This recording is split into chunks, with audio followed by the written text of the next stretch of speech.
Inside a room that looked more like an abandoned dump, full of flies, with doors and windows shut, and reeking of a foul stench, a young man was sitting at his computer. It seemed like he was playing some kind of game like Minecraft. Yeom Sung-gi was 18 years old and had been in that putrid state for 3 months because he felt betrayed by everyone around him. Someone was knocking on the door, furious, yelling that he was just making excuses to stay isolated playing games. A man was shouting at him from outside, asking when he was going to come out of that room. But he was one of the reasons Yeom Sung-gi didn't want to come out. The man asks the woman to grab a hammer, but she asks Yeom Sung-gi's father to be more patient with the boy. After all, she had moved into the house right after his mother had left. He comforts the woman, who seemed more worried about her own future with the old man than with the boy in the room, pretending to be emotional as she hugs him. Soon the old man suggests they go out for dinner to give his son a bit more time. He asks what she would like, and as opportunistic as she was, the woman makes her move. Meanwhile, Yeom Sung-gi could hear the entire conversation between those two idiots from his room. His phone vibrates on the table,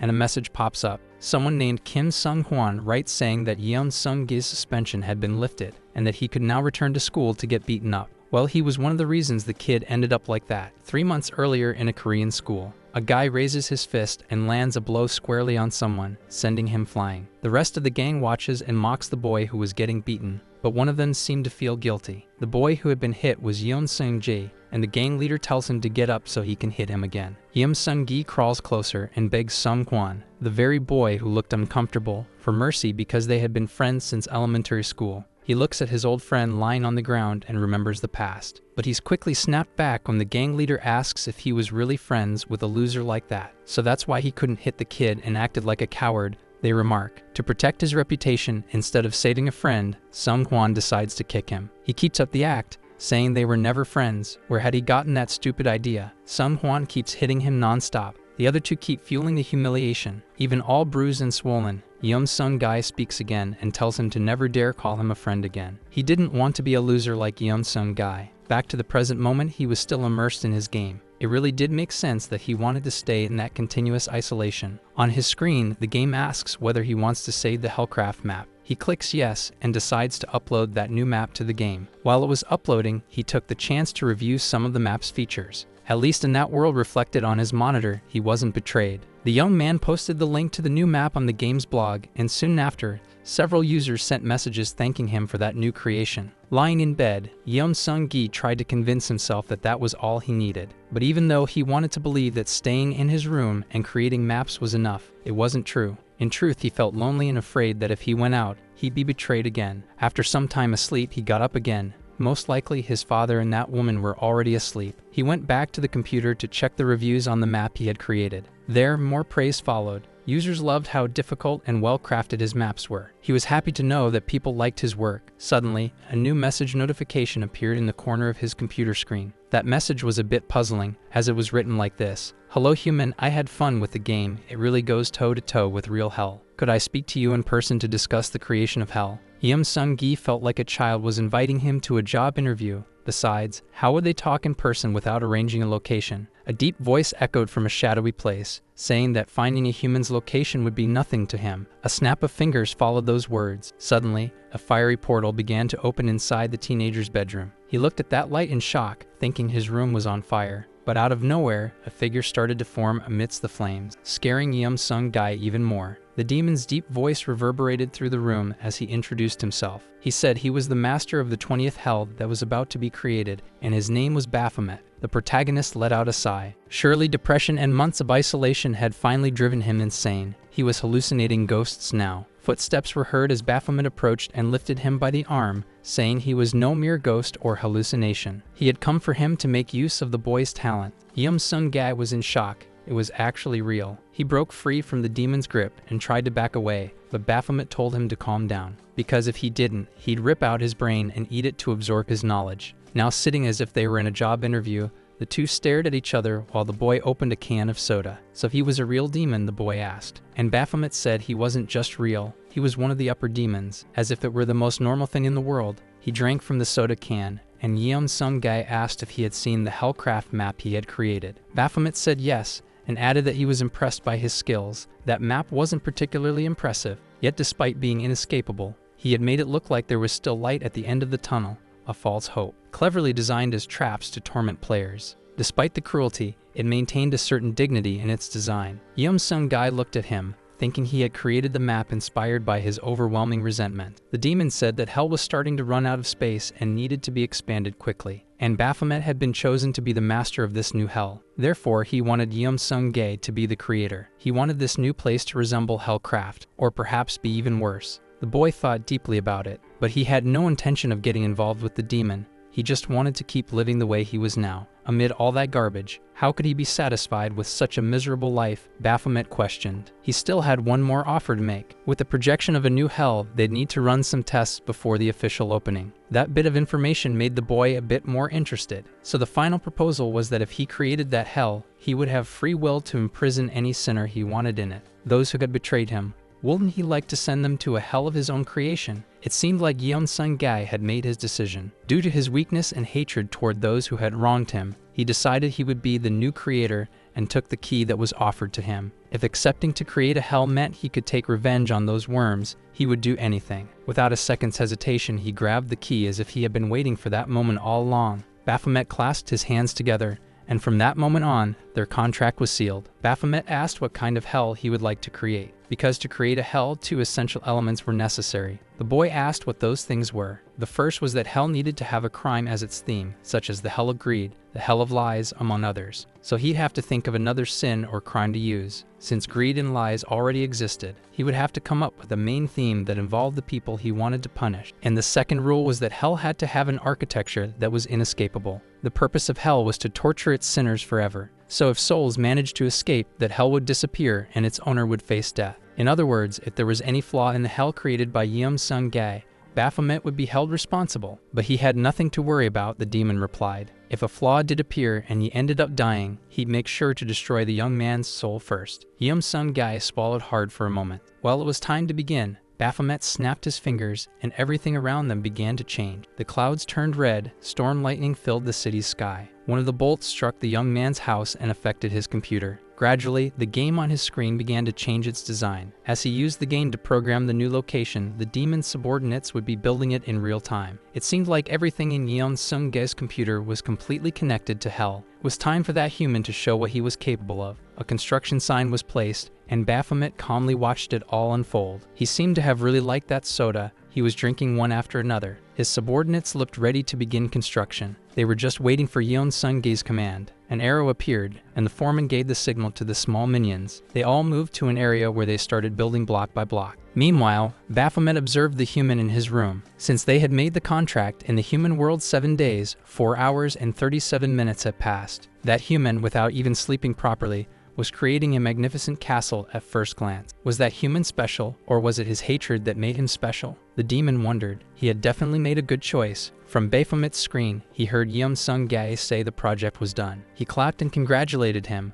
The human had created the hell he wanted, faster than expected. Now all that was left was to choose a name. And Yeom-sung-gai replied, saying betrayal. That would be the hell for traitors. On the computer screen, the same question appeared again, one he was already used to. He clicked yes, and the new map, Hell of the Traitors, was saved. He stood up and after so many months, left his room and saw his stepmother in the kitchen. It was time for revenge. Baphomet reminded him that he could only send to the hell he created those who had committed the sin of betrayal. That was one of the conditions for it to work. He had understood, if the conditions weren't met, it wouldn't function. But if the key reacted, it would open the gates of hell and drag all the sinners inside. The young man approached his stepmother, who was distracted taking pictures of her new purse. Well, look who crawled out of his hole. You should take a shower, she said. You stink just like your mother, she added. Yeom-sung-gai looked at the key in his hand. It was a complicated choice. Since hell had been created so recently, there was no way a sin could have been committed in that time frame. He would probably have to wait a few days, but his stepmother kept being vile,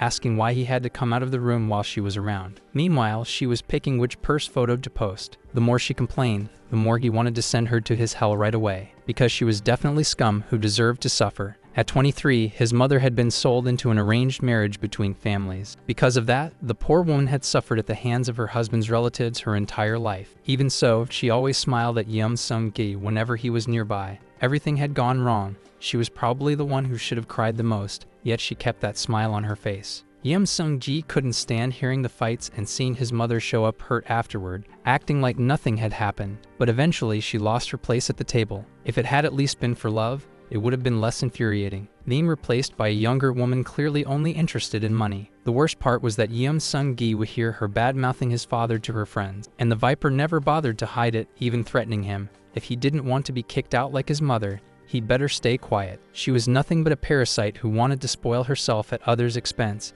even if it meant destroying a family. Yeom Sung-gae remained there, while she grew more and more irritated, so he built up the courage to ask how much she'd be willing to take to leave his father. The woman looked at him confused by the sudden question. He said she didn't have to pretend in front of him. It was obvious she was only with his dad for the money. The stepmother felt insulted by that. Who did that brat think he was? But then he made an unexpected offer. The 100 million won his father had saved for college, and he knew exactly where his father kept the investment notebook. Altogether, it would amount to around 1 billion won. Her eyes lit up with greed as she heard that. If she didn't believe him, he could show her. Still doubtful, the stepmother stood up to follow him and watched as he opened the safe. Up until then, she had only thought about getting a few luxury items she wanted, maybe even a property in her name. But if what Yeom Sung-gae was saying was true, she was set for life. He finished opening the safe, and there they were, gold bars, investment books, and a good amount of cash. To convince her, he took a portion and said that with that money, she could go live her life abroad if she wanted. But something didn't sit right with her. Why was he doing this out of nowhere? Baphomet appeared, amused by the scene. It seemed even a woman like her still had some intuition left. What should they do now to make her accept? Well, it was showtime. Without much effort, Yeom Sung-gae started crying, saying he just wanted his mother to come back. If that woman left, maybe his mother would return. Even the demon was stunned by the boy's performance. He had truly played a strong hand. He really acted like a child, and this was as easy as taking candy from one. She grabbed her purse and started stuffing it with the money. As expected, she fell for it like a clueless duck into a trap.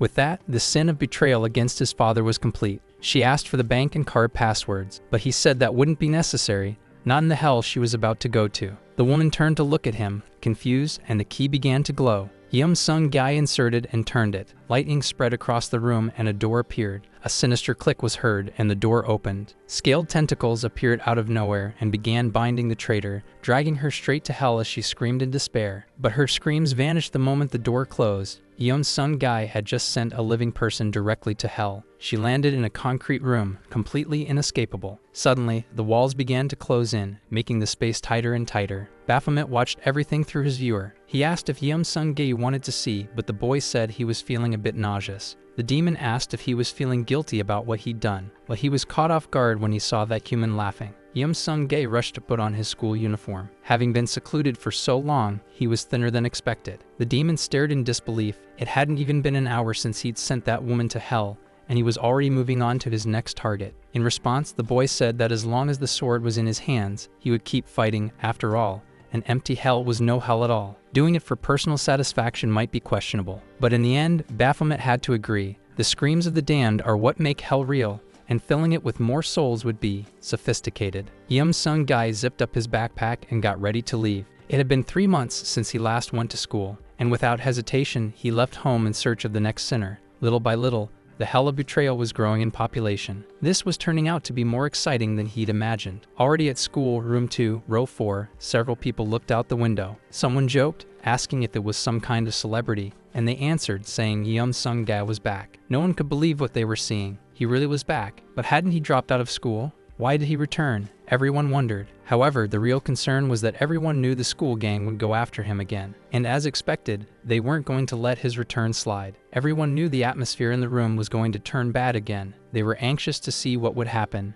and how his return would affect everything. But Yeom Sung-gae had a different plan in mind for Kim Sung-kwon and his gang. They opened the door with their target already in sight. The idiot really came back, said the leader. They surrounded him, saying he should have warned them he was coming. They would have prepared a warm welcome. Baphomet misunderstood the whole thing, thinking that Yeom Sung-gae was actually popular and a celebrity among the students. But unfortunately, that wasn't the case. One of the gang members threw the protagonist's notebook on the ground. He complained, saying that thanks to him, he now had a stain on his school record. If he caused trouble, he had to pay. If you don't want to become entertainment for everyone here, you better come with us quietly, said one of the boys. They all went to the boys' bathroom, around 5 against 1. What a cowardly setup. The annoying one kept whining about his school record. They were trying to put the blame for beating up Yeom Sung-jae on the victim himself, as if Sung Hwan had just been an unlucky guy caught in the middle. Silent as ever, he remained quiet while listening to all that nonsense, and just as expected, the first punch landed straight on his face. That silence was really bothering the big guy. Baphomet watched the events unfold as if it were playing on a cinema screen. So this was what they called cornering the victim. Well, judging by how things are going, it'll be hard to make any of them commit the sin of betrayal, he commented. So what would Yeom Sung-gae do after all? He wiped the blood from his mouth. His goal was obvious, to send them all to hell. As the demon had said, there was no trust between him and the bullies, so he couldn't manipulate a sin of betrayal that involved himself. But humans had always used weapons to take down creatures far bigger than themselves. He just had to use his head. And for this hunt, the most powerful weapon he could use against them was actually pretty simple. The gang laughed at him when they saw him reaching into his pocket, thinking he had brought a knife for self-defense. But to everyone's surprise, he pulled out 5,000 reais. What he would use against the group was the power of money. But there was no reason to try and bribe them. They could just beat him up and take the money afterward. I'll take the beating, that's fine, but it's really unfair for you to do this, he said. Baphomet got excited with the way things were going. Yeom Sung-gae threw the stack of money on the floor. Besides the beating, he had only one request to make. Sung Hwan gritted his teeth and went in for the attack, but was stopped midway. The leader said they should hear him out. After all, there was money involved. Just like the protagonist wanted, they had taken the bait. He bent down and picked up the money, saying that if he managed to hand over 5 grand just like that, then he probably had more where that came from. So what's your request? He asked. He looked at Kim Sung-hwan and said his request was for them to beat him up. Everyone turned to look at the boy from before, who was now in shock. If that amount wasn't enough, he had more in his pocket. Let's destroy Kim Sung-hwan, who betrayed me when we were still friends, said Yeom Sung-gae. His trap was set. It was time for the hunt. A laugh echoed. Maybe this idiot is actually interesting, said the leader. He stuffed the money into his pocket. He congratulated Kim Sung-hwan for his last performance of denial, but it seemed that in the end, the two really were friends. A little act of payback. Consider the next few minutes as just that, he added. The big guy tried to hold the boy, but he dodged his arm. What the hell are you talking about? He tried to defend himself. We were never friends. Why are you trusting scum like Yeom Sung-gae? Scum? We're just taking a bit of money from a friend. What's so hard to understand? The leader answered shamelessly. Kim Sung-hwan couldn't believe what he was hearing. He looked furiously at the boy on the floor. He grabbed him by the collar, asking who he thought he was to drag him into that mess, and how he had the nerve to do that to a friend. What kind of friend was he even talking about anyway? But then Yeom Sung-gae corrected himself. Since they were childhood friends, it was only fair to go through that horrible experience together. The brown-haired boy got pissed and went to hit the protagonist, but was stopped. Someone grabbed his collar and threw him aside with force. Well, they had been paid to do this. It was time to deliver. He tried to negotiate the price per punch to see how many it would take to add up to 5,000, and Yeom Sung-gae agreed to the idea of 500 reais per punch, which would give around 10 hits. Without waiting even a second more, they started counting the hits while he watched. So this is how people felt watching others get physically humiliated. The sound was softer than what he remembered when he was the one getting beaten. How annoying, he commented. Why did those guys find this so fun? He reached into his pocket for the key, creating conflict within the gang and making them betray each other. It was a very different move from what he did with his stepmother, Baphomet noted. The human prepared to open the portal and called the gang's attention. It was like they'd been stung. They all turned to look at Yeom Sung-gae at once. They asked what he was doing, and the protagonist simply replied that it was time to see how brave they really were. He inserted the key and the portal began to form. He turned around, and the iron door opened. The tentacles appeared again, grabbing them one by one, and all were pulled inside, but one still tried to hold on. But Yeom Sung-gae would show no mercy after all. The leader was known by the other students as a demon. Scenes of what they had done to him flashed through his mind. Every humiliation, every punch, every moment of psychological torment. Now that trash was surely going to feel right at home. He pried off the last finger of the leader holding onto the door, and he was completely devoured. The only one left was Kim Sung-hwan, who trembled like a chihuahua. Yeom Sung-gae turned to face his former friend. Baphomet watched the two boys, intrigued. The protagonist slowly approached while the other backed away in fear. Wasn't he curious about what had just happened, he asked. It might sound unreal, but he had just opened the gates of hell. He'd received the key just a few hours ago. Kim Sung-hwan then asked if he was being spared. At that moment, distant memories of the two from their childhood crossed his mind. Those had been such tender and happy days. He returned to reality, not knowing what the other thought of him now, but despite everything, he still considered him a friend. So that beating he took before, that was enough. Kim Sung-hwan said the other might not believe it, but he had been afraid of those guys too. Hearing that was a relief. They might slowly be able to rebuild the friendship they once had. The protagonist was leaving, but he accidentally dropped the key on the floor. Upon seeing it, Kim Sung-hwan remembered what his friend had said and what that key could do. Without thinking twice, he rushed to the key and picked it up. "You idiot, don't start acting all high and mighty after sending them to beat me up," he said. But when he opened his hand to look at the key, he saw it was just a regular key. Yeom Sung-gi had deliberately dropped his room key. The real one was still in his hand. He had truly lost his chance at redemption, and one more sinner was dragged into the hell of betrayal. Baphomet applauded. That had been quite the show, full of twists, until the very end. But he said the last one wasn't meant to be a trap. It was a test. He truly wanted to give his old friend a chance. The one who had betrayed him was now a rock bottom. Though in hell there wasn't exactly a rock bottom, everyone suffered the same. But still, well, things were about to get boring again. It was time to make hell a bit more chaotic once more. Yeom Sung-gi washed his face, still gradually coming to terms with his new reality. The demon commented that he couldn't figure him out, which intrigued him greatly. When he sent the stepmother to hell, he thought he was some kind of vengeful evil being. But when he saw his classmate, he let his emotions speak, as if he were repulsed by what he'd done. Well, he was the last being who would judge him for that,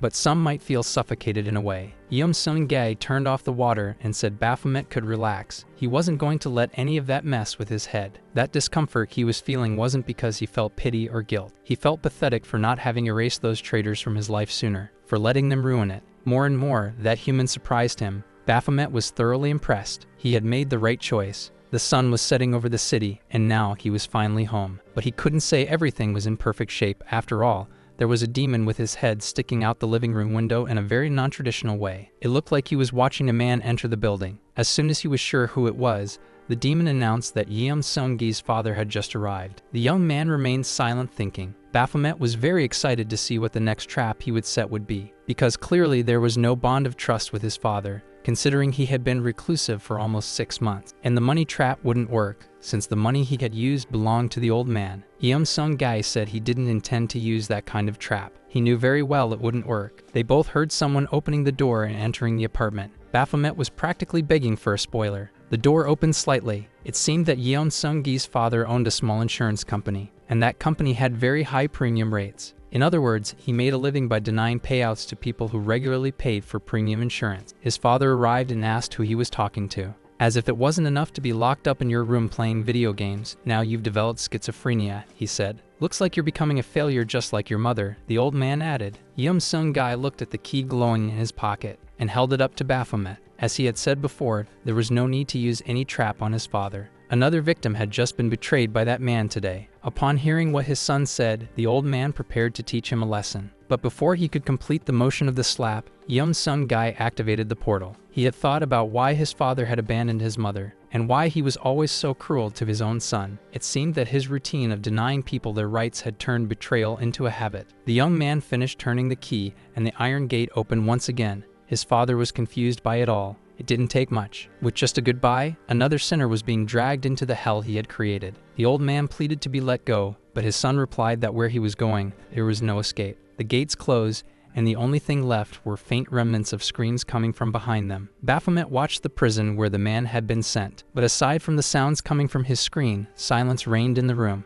Yeom Sung-gi stood up and walked to a picture frame that had fallen on the shelf. It was an old family photo. The demon asked if his revenge was over and what his next plans were. He was very anxious. His revenge was over, and without anyone expecting such a twist, he said it was now time to turn himself in to the police. Already at the station, he told the officers everything he had done, with Baphomet accompanying him. Suddenly a portal opened and one of his subordinates appeared. It seemed that Lucifer wanted to speak to him. It was probably to discuss the new hell that had just been created. He got up and opened the portal so he could go speak with the boss. The castle of the King of Hell appeared, and a council made up of 11 demons was waiting for Baphomet. The doors opened and he entered the grand hall. A smooth voice echoed, saying that now all 12 had arrived. That voice belonged to none other than Lucifer himself, King of Hell. Lucifer was seated on his throne, watching the arrival of the master of the 20th hell. Baphomet looked around the room, wondering why all 12 demons, who normally didn't get along at all, were gathered there. Lucifer asked him to take a seat. He walked to his chair, but before sitting down, He asked for an explanation, since he had been the last to arrive. But with no patience whatsoever, the king ordered him to sit. A magic circle opened, and Baphomet was pulled down into his seat. Everyone was sitting there because Lucifer had commanded it. No one was there willingly. That was Gargamel, one of the high-ranking demons. It looked like they were going to discuss some new rules about the hells, something none of the demons present were happy about. The king said he had given each of them the opportunity to create their own hell, but as with any contract, at no point did he ever say that each of them would own their own hell. In other words, he never promised that the hell they created would become the official hell. A woman named Lizanne joined the conversation and said that the hells they created would then be their responsibility, but they would not be official hells. Exactly, said Lucifer, and the most interesting part of it all was that none of them had created their hell alone. They had all hired a human of interest to help with the creation. Baphomet thought the others wouldn't have had the same insight he did, but it actually made sense. In the end, the most grandiose hell ever created was the hell of disbelief, planned by Dante, a human. A strange eye began to move, as if it wanted to speak. That was Sadius, another high-ranking demon, and he wanted to know what Master Lucifer had in mind. He answered that it was quite simple. He would choose the best hell to become part of the official hell, and the rest would be exterminated. Everyone was shocked to hear that, and what they feared was true. Lucifer wanted a battle to take place between the creators of those hells. Back at the police station, Yeom-sung Guy was now in the interrogation room. He had gone to the station to create confusion in the investigation and reported the disappearance of his father and stepmother. But not everything went as expected. There had been a report about the disappearance of a group of bullies. Desperate parents were begging for their children to be found. In the end, 6 people had vanished in the same neighborhood in just one day, and he was the only link between all of them. So why hadn't he acted with more caution from the start? Why had he done everything all at once, within just a day or two? Well, the explanation was obvious. Because there was no way they could convict him as guilty. The only connection was between him and the missing people. There wasn't a single living soul who had seen him open the gates of hell, and much less any evidence like weapons or bodies to be found. There are always links between missing people, but the law wasn't simple enough to convict someone based on that alone. Yeom-sung-gae smiled. He would likely be released soon. The junior investigator told his senior that despite everything they tried, they had no evidence against that boy. What were they going to do? An amateur like him couldn't have hidden all the evidence without leaving a single trace like that. Well, in this situation, the only thing they could do was let the boy go, said Detective Chief Park Sang-sik. But before that, he wanted to have one more word with the kid and asked his subordinate to turn off the microphone. He opened the door to the room where Yeom-sung-gae was and apologized for all that happening right after the disappearance of his parents. Park Sang-sik tossed out a bait, saying they weren't doing it because they wanted to. He was convinced the boy hadn't killed anyone. Yeom-sung-gae remained silent. He really hadn't killed anyone, only sent them to hell. He was surprised to hear his own voice, as he was sure he had only thought that, not spoken it. But in front of him, the detective was holding a strange key, just like his own. Park Sang-sik asked if he was surprised. It seemed that Yeom-sung-gae wasn't the only one chosen by a commander from hell. The boy was truly in shock. That was the last thing he'd expected. The detective said he was surprised too, but he didn't expect a confession like that to come so easily. He approached Yeom-sung-gae while the young man was lost in conflicting thoughts. That man's intuition really seemed sharp, and he couldn't tell if he had gotten close knowing something, or if he just took a chance and caught him off guard. But putting all that aside, one thing was certain. As the two stared at each other, Yeom-sung-gae thought that if necessary, he'd just send the guy to hell like the others. Manipulating a sin of betrayal against that detective couldn't be too hard. Suddenly, both were surprised by a portal opening, and Baphomet appeared in the middle of the interrogation. On the other side of the room, another portal opened, and Gargamel made his entrance. Yeom-sung-gae was shocked to see another demon. "Looks like we've met again," said Gargamel. As they could see, the humans the two of them had chosen had ended up crossing paths. The masked demon said it was good they had met again, but that Baphomet should keep better control of his pet, because it seemed his little nerd was ready to open the gates of hell at any moment. The horned demon told his human to stay calm. The games hadn't even begun yet. Yeom-sung-gae asked what was going on. He hadn't expected that there were other humans like him. Baphomet responded, saying he hadn't expected it either, but just like him, it seemed the other demons were also using humans to create their hells, and only one of the 12 created hells would be the winner. Therefore, the game of death would soon begin. Gargamel told the detective to let the boy go for now, because if he were released, he could potentially deal with other opponents, reducing the number of competitors. The detective said he had already been considering letting him go because legally, there was no way to prove the kid's crimes. Besides, he was also using powers from hell, which made him just as much a criminal as Yeom-sung-gae. Baphomet added that they were human after all, and that made them useful. But Gargamel was right. If they started using their powers too early, it would be hard to survive until the end of the game. Well, if they allowed it, Baphomet still had a lot to explain to his human. The detective opened the door and the two of them left together. Sung-gai seemed outraged to learn there were other humans like him. Still in the room, the man holding hands said Park Sang-sik didn't need to worry. His hell was much better than the other two. For now, they just use the others as scapegoats and defeat them when necessary. Park Sang-sik said he'd do whatever it took to survive until the end, because only then would a just society be formed. It was already nighttime by the time Sung-gai got home. He collapsed on his bed, shaken by the fact that the guy had not only discovered his power, but was also a creator of hells. The young man shouted that he could have been arrested, or worse, sent to hell. Baphomet told him to cut the drama since it was the human himself who had chosen to turn himself in to the police. Sung-gi tried to shift the blame, accusing Baphomet of not informing him about other humans like him. But before he could keep whining, the demon grabbed him by the face and slammed him against the wall. Sung-gai had better watch his mouth. He wasn't dealing with just anyone, but with a superior demon who could steal his soul in a blink. The boy swallowed hard, and Baphomet let go of him. The demon was just as angry, because he hadn't known that Lucifer had ordered the other demons to create their own hells too, much less that he'd tell all 12 to fight one another to determine which one was the best. His rage at Lucifer's decision was more than obvious. Sung-gai asked about the game of death, trying to confirm if the goal was simply to survive until the end, and Baphomet asked if the human really thought he was capable of that. But first, the young man needed to learn the rules of the game and what had happened while he was being interrogated at the police station. The demon agreed with him and said he'd show him. He raised 2 fingers to Sung-gai's eyes, making him curse from the pain. Unfortunately, that method of showing was better than explaining. Everything went dark, and then a light appeared. An image of a man began to form in his vision, and out of nowhere Lucifer was in front of him. Sung-gi could see everything happening in full detail, as if he were right there in that moment. Someone raised their hand and said that Lucifer's thirst for war was a great idea. That man was Lamb, the flaming eagle. But in order to prepare, he continued, they needed to know the rules of the game. Lucifer seemed to think about it. What he actually wanted was for the chosen humans to fight and send each other to hell. You don't know the sin tied to each other's hell, just like your humans don't know either. Manipulate your chosen ones and make them set traps to send their opponents here. In other words, it would be a game of tag where you don't know who your enemies are, and the last one standing is the winner, Lamb explained. Lucifer agreed with what that demon had said. That way, they could see which of the hells was truly universal, and how unique a hell created by a human could be. Lamb raised his hand again and asked if there were any other rules besides that, and the king said they couldn't use their own demon powers to help the humans. Any other method was allowed, as long as it was the humans who sent each other to hell. The vision dissolved, and he returned to reality. Now he understood why the game was called the Game of Death, because there was no choice. Even if he wasn't the hunter, someone would come after him eventually. Baphomet agreed, saying that rule applied to him as well. After all, demons are connected to their own hells by contract, meaning, along with the humans, all the demons would cease to exist, except for one. It really was a lot of information to process, but in truth, Sung-gi couldn't care less about Baphomet's life. Even if he ended up in someone else's hell, he would take it as karma coming back to him. There was only one concern in his mind, and he decided to ask Baphomet. What would happen to the people trapped in his hell if he ended up imprisoned in one of his opponent's hells? Well, that answer was simple. They would disappear too. So there was no easy way out.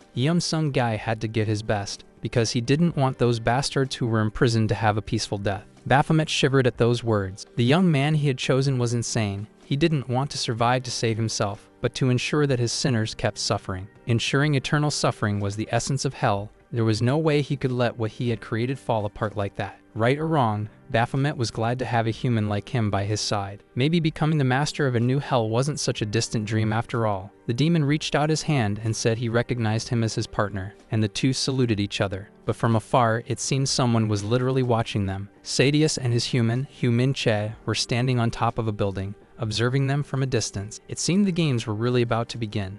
Sung-gi wrote the rules on a sheet of paper. Summed up, there were 4 rules. Rule 1, victory is decided when one creator imprisons the other. Rule 2, demons can help, but without using their powers. Rule 3, any method can be used. And Rule 4, the process continues until there is one winner left. Unless Lucifer changed his mind and added more rules, those were the conditions. So here came the first question. To what extent could the demons help? Aside from authoritarian power, what other abilities did they have? Asked Sung-gai. Well, the authoritarian power was the power Lucifer had given to each of them. such as the ability to move through portals, the hellfire they could emit from their bodies, and the power to command lower demons. But besides this authoritarian power, each demon had a unique ability, the one they were born with. Yeom-sung Gai became curious about that and asked what Baphomet's innate ability was. He answered that his ability was to detect death. Since childhood, he had always been able to sense those near death and guide them to hell. Intrigued, the boy asked if he could explain in more detail how that ability worked. Suddenly, the doorbell rang. Yeom-sung Gai wasn't expecting anyone. He answered the intercom and saw that a girl was at his door. She said she had something to show him.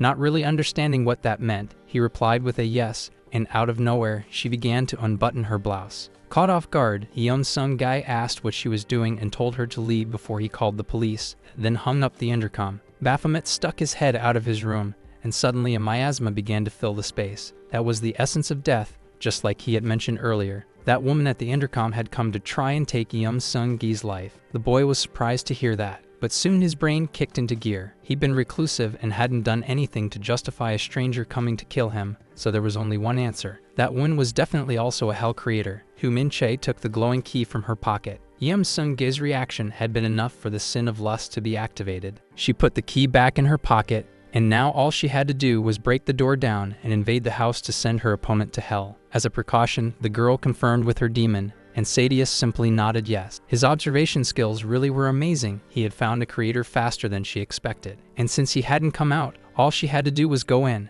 and it would be over. Hu Min-chae raised her hammer and began smashing it against the door. Yeom-sung Gi was shocked by the audacity of that woman. She was literally hammering his door. He needed to think fast of a way to fight her, because her key had definitely been activated. It didn't take much thought for him to realize that the sin tied to her was lust. The knocking on his door continued relentlessly. He grabbed his key and started trying to think of a plan. When he answered the intercom, he didn't know she was also one of his opponents, so he couldn't prepare in advance. Could that act count as a sin of betrayal? Baphomet explained that what she did was still too shallow to be considered a sin. For the key to be activated, the opponent had to abandon their faith. Obviously, a casual action like that didn't equate to the sin of betrayal, even if it was intentional. The rules of hell weren't that lenient, but Yeom-sung Gai seemed very calm, so Baphomet asked if he still had another card up his sleeve. Another hammer blow echoed against his door. The other party had already activated their key and intended to enter the house, said the protagonist as he approached the door until he stood in front of it. He had to make her believe he was capable of summoning his power the moment the door opened. The young man sat in front of the door and warned the woman outside that if she came in, she would go straight to hell. Though confused for a second, she concluded he was bluffing,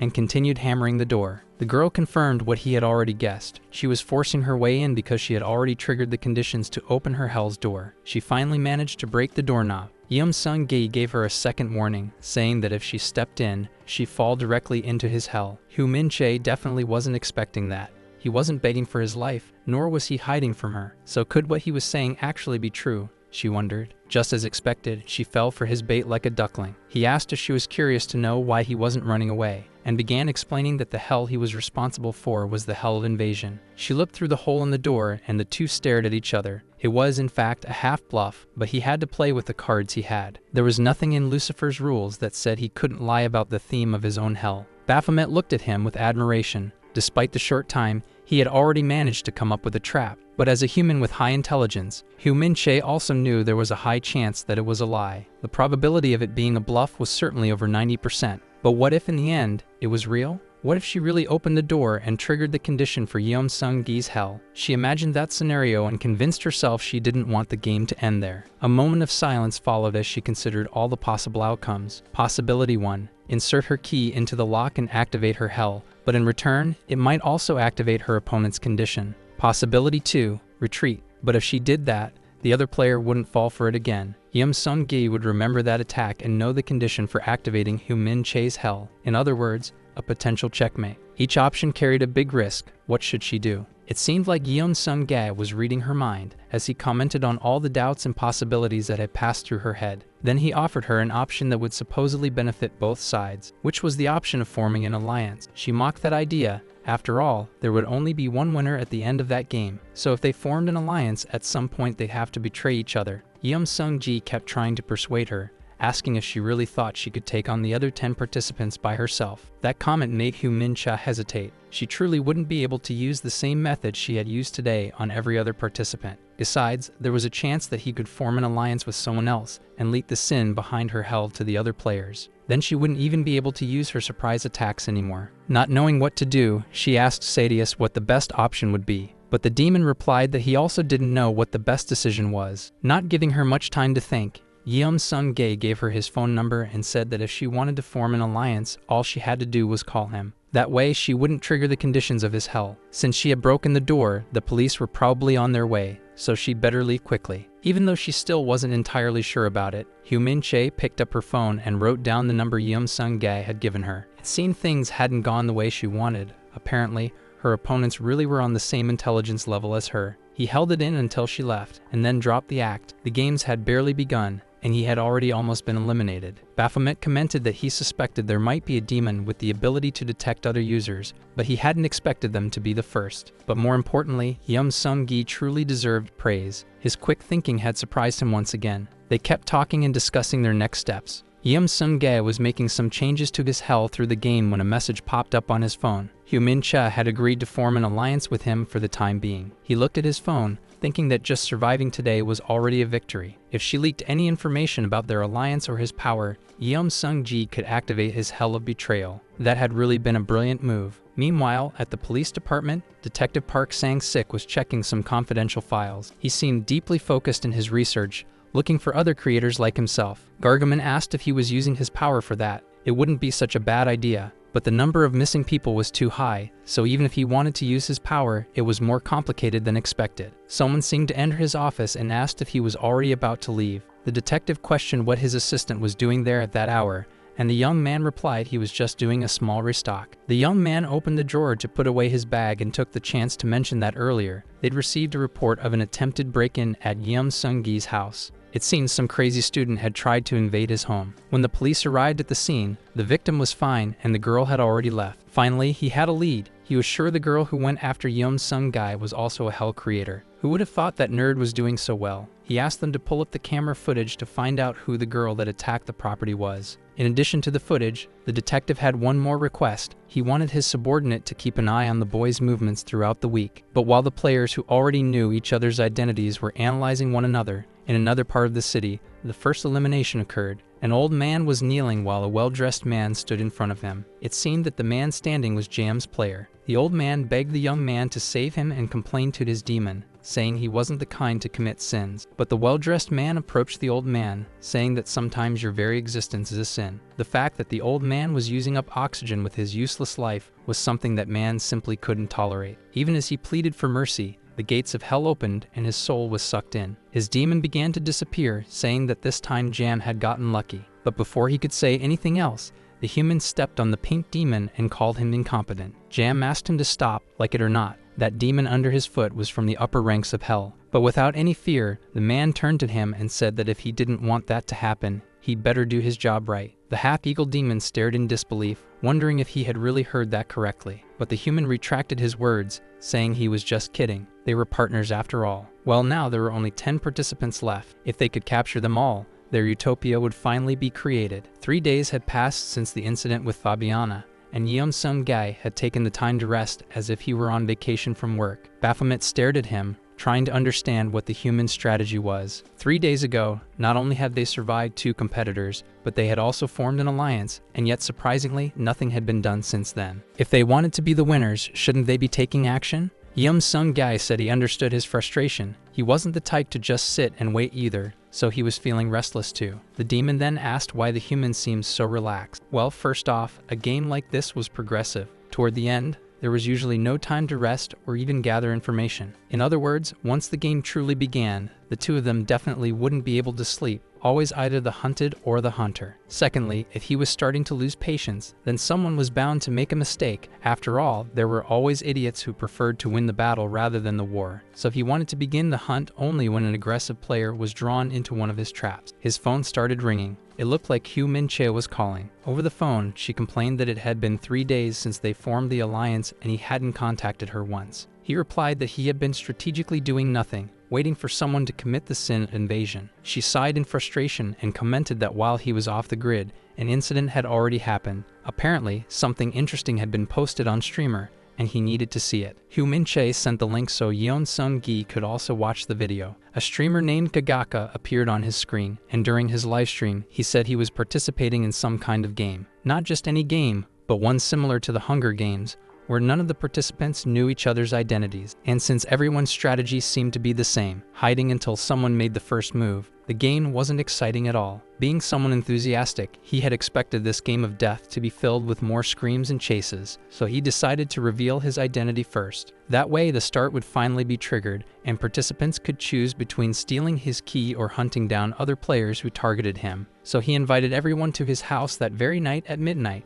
leaving the exact location in the comments. Baphomet and Yeon Sung-gi stared at the phone, not believing what they had just seen. Just like they'd been waiting, it was time to take the first step. Of course, in an event like that, they could identify other players, and it would be a great opportunity to reduce the numbers. It looked like the vacation was over. In a cafe in the middle of the city, Yeon Sung-gi was waiting for Hugh Min-chae. She, of course, arrived complaining about his appearance and asked if he chose such a busy place just to keep her from attacking him. In return, he said he had left his own house to meet her, so he was the one at a disadvantage since he couldn't activate the sin of invasion. She sat down and got straight to the point, asking what they were going to do about that streamer's invitation. Besides regular people, other creators like them had probably also seen the video. Possibly 1 or 2 players were definitely going to show up. So what would be the best strategy? Yeon Sung-gi thought about what to do. He didn't want her to discover the true activation condition of his sin. He decided to say he would go. Even though his sin wasn't very effective, it would still be a good chance to discover other players' identities. That actually wasn't a bad idea. They just needed to check the location as soon as the address was posted in the comments. But before they could continue, something unexpected happened. Detective Park Sang-sik arrived at the cafe along with his demon, Gargamon. Yeon Sung-gi wondered why he had shown up there, and Hugh Min-chae turned around, coming face to face with another player. The detective smiled at them both and said he found it cute that they were sitting in a public place discussing what to do. For a second, both young players felt a wave of panic and exchanged glances, but it seemed the detective was being friendly. Even so, it was natural to wonder, how long had he been watching them, and how did he have the guts to show up, even without knowing their sins? Had they done something that might have triggered his key's condition to send them to hell? They both wondered. Park Sang-sik finished the drink that used to be Yeon Sung-gi's and told them to stop whatever it was they were thinking of doing. He warned them that if they continued, both of them would end up in hell right then and there. Meanwhile, at streamer Gagaka's house, he checked the reach of his video and whether he had written the address correctly. Now all he had to do was post it and wait. His demon, Jin Jiang, asked if they were really going to go through with that plan. The boy smiled and, very excited, confirmed that they were definitely going to follow through with it. After all, he had already placed the cameras in their proper positions. Besides, Jin Jiang's ability wasn't useful for much else. And so, the first major event in that game of death was set into motion, and Gagaka's strategy preparation was complete. At the cafe, the 3 remained seated, motionless. His key was glowing, which meant someone had committed the sin that activates his power. But when could that have happened? Since the announcement in that video about the games, he had tried not to commit a single sin. Yeon Sung-gi remembered a detail. At the police station, his key wasn't activated when he showed it. So could it have been reacting to Hugh Min-chae and not him? He looked at the woman in front of him when suddenly a hypothesis formed in his mind. Yeon Sung-gi tried to get Hugh Min-chae's attention, but he was interrupted by Park Sang-sik, who seemed to have something to say. Even so, he stood up. The detective gave the boy one last warning, but Yeon Sung-gi said he was bluffing. If his theory was correct, the detective had threatened someone to activate a sin and use that moment to approach them. Because if neither he nor Hugh Min-chae had committed sins, the other could only be bluffing. And with a sinner in the cafe, all the pieces fit. That explained why his key was active in that place. Besides, Yeon Sung-gi hadn't seen him check his key at any point since entering the cafe. He noticed an obviously anxious man sitting nearby, and that bell on the table hadn't been there for long. Yeon Sung-gi walked over to the man and went straight to the point, asking if he had entered the cafe after being threatened by Park Sang-sik. Hugh Min-chae stood up in outrage when she realized it had all been a setup, and our protagonist confirmed his hypothesis. "Who you think you would treat us like that?" the girl complained. The man who had been used took the opportunity to confirm with the detective and rushed out of the place. Park Sang-sik gave a faint smile, which startled Yeon Sung-gi. The detective said the boy had really grown, or maybe last time they'd met, he had been so overwhelmed that he let something slip. What could that guy be planning? But then he stood up and told them it had all been a test. After all, He didn't want to ally himself with two idiots. Even so, Sung Guy didn't let it go and remained suspicious of him. But in a friendly tone, he asked the two young people to sit back down and hear his proposal. As if there were no tension at all between them, now the detective was drinking from Hugh Min Che's coffee, making it all seem like the most normal thing in the world. She asked the nerd if they were really going to listen to what the detective had to say. After all, they didn't have much time. But the reason Sung Guy hadn't stood up and left was precisely because that guy was a detective. Because of that, he had the ability to find hell creators like the two of them through police case records. Besides, there was still a possibility of him forcibly detaining or restricting someone using his public authority. In short, players like them who only had one card to play were at a disadvantage against the detective, because he had two. So forming an alliance with him would be a good move, and considering the battle to come, having one more brain on the team would be an advantage.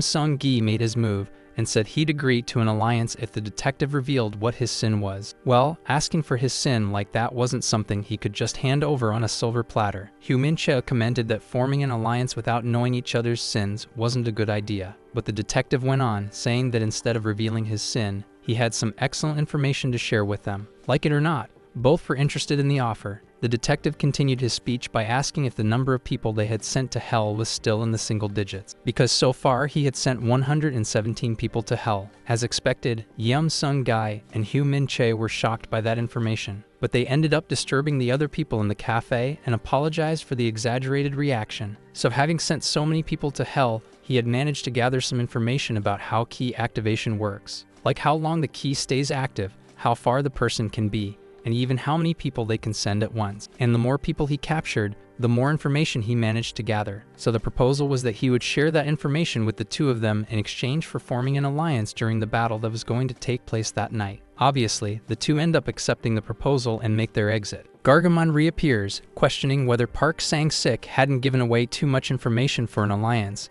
considering how hard he had worked to get it. But he says the demon shouldn't worry because the notebook he lent them had some important numbers switched, and if they ever betrayed him, Park Sang-sik would be able to devour both of them at once. At night, in a park in the middle of the city, Sung Guy and Hugh Min Cho wait for the announcement of Vigaka's location, with 3 hours and 20 minutes remaining until the official release. But while they waited, it was a good time to start thinking about their teamwork. He calls Hugh Min Che's attention and says he has a few questions to ask. About her key's ability, could she use it now? Because if they identify Gagaka's location first, they might gain some advantage before the other participants arrived. In response, Hugh Min Che picks up a stick and starts drawing on the ground. As she explains, her demon's ability is to locate the nearest demon to them. In other words, she could only track the demon of the closest player within a certain range. So that night she had come to him because he was the nearest player within her ability's radius. He asks how often she can activate her power, and she says it's every 12 hours for 5 minutes. Since she knew he would be home the whole time, she likely used her ability every 12 hours while moving through the city. Most likely, since the day they met, she hadn't made contact with any other players out of caution due to the fight they had. So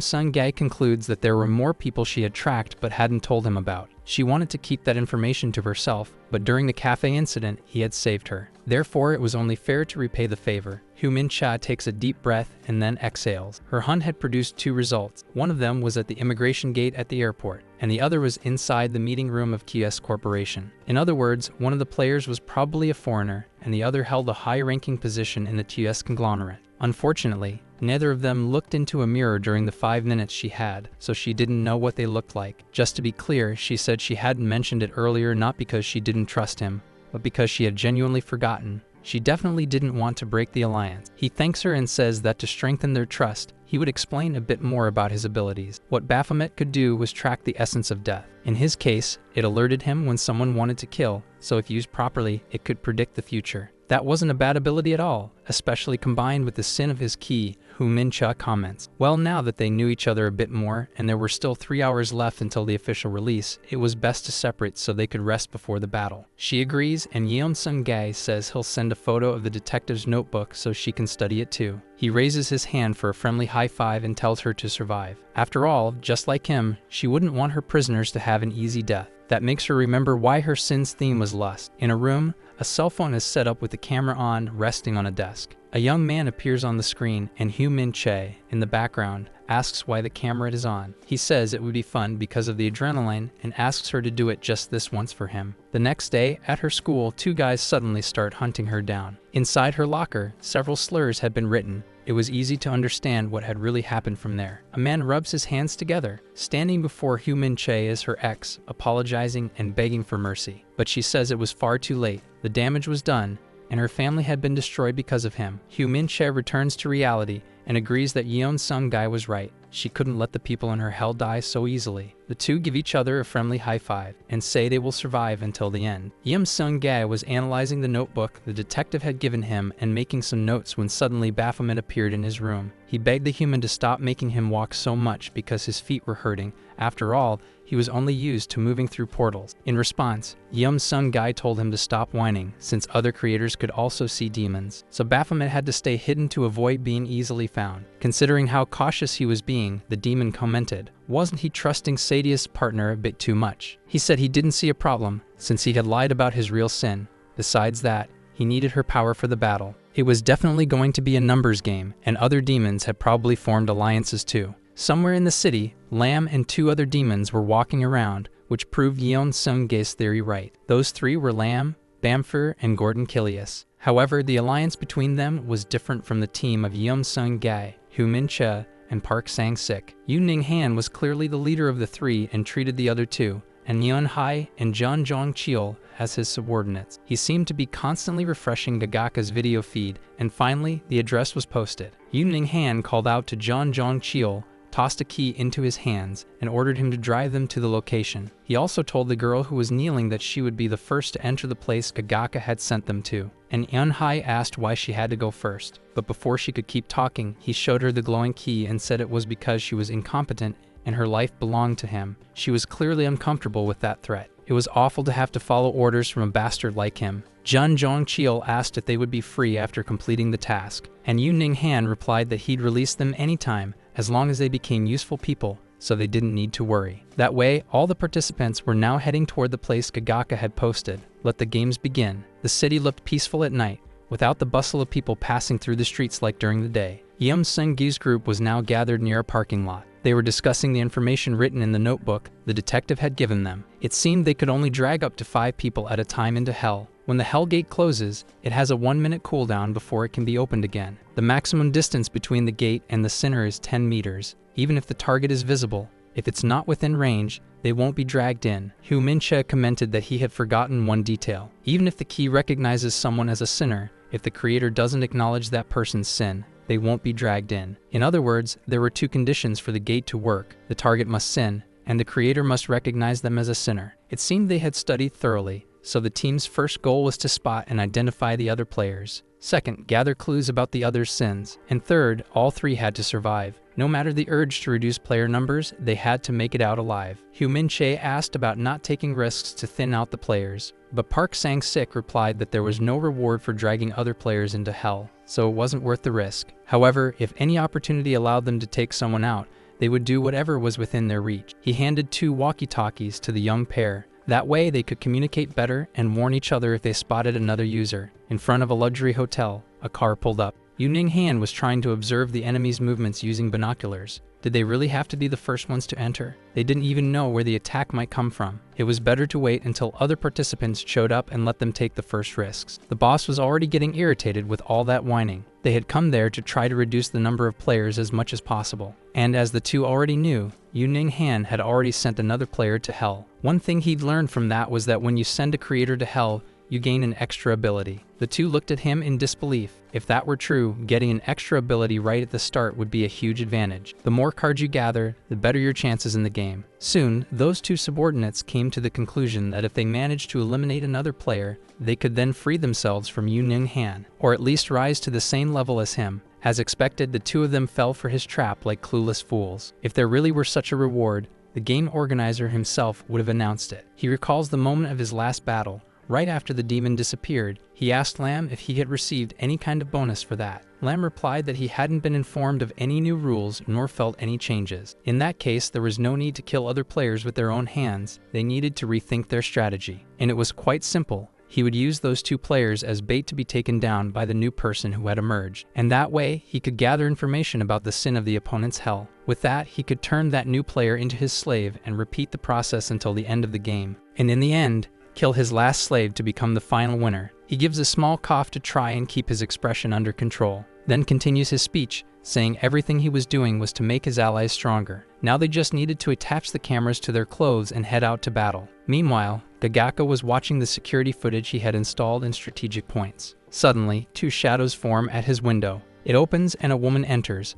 asking if the little kitty had been expecting her to ring the doorbell before coming in. It looked like she had used some sort of climbing rope to make that entrance. Her key was glowing, which meant they could attack. And Eon High raises the key and demands that the gates of the Hell of Vanity be opened. Several bats begin to appear around her. It was time for that brat to face his judgment. A giant bat positions itself, and when she turns the key, along with its wings, the portal opens. Hands reach toward Gagaka and restrain him, but suddenly they begin to retreat, surprising both the human and her demon. What could have happened? It made no sense that the key didn't work. Suddenly, a deep voice begins coming from their target's direction, and an Eon High couldn't believe what she was seeing. They had completely targeted the wrong person, and as a mask is removed, another demon reveals itself. The two had no idea that was even possible, and before they could think of anything else, Gagaka's Hell of Invasion was activated. A green smoke began to fill the space, and bound by a rope, the girl and her demoness were dragged into Gagaka's hell. Suddenly, everything goes dark, and in a dance school, a countdown can be heard. 3 girls are rehearsing. Carla looks at her phone, watching a different group of girls dancing while wondering how long she would remain a trainee. Out of nowhere, from the other side of the room,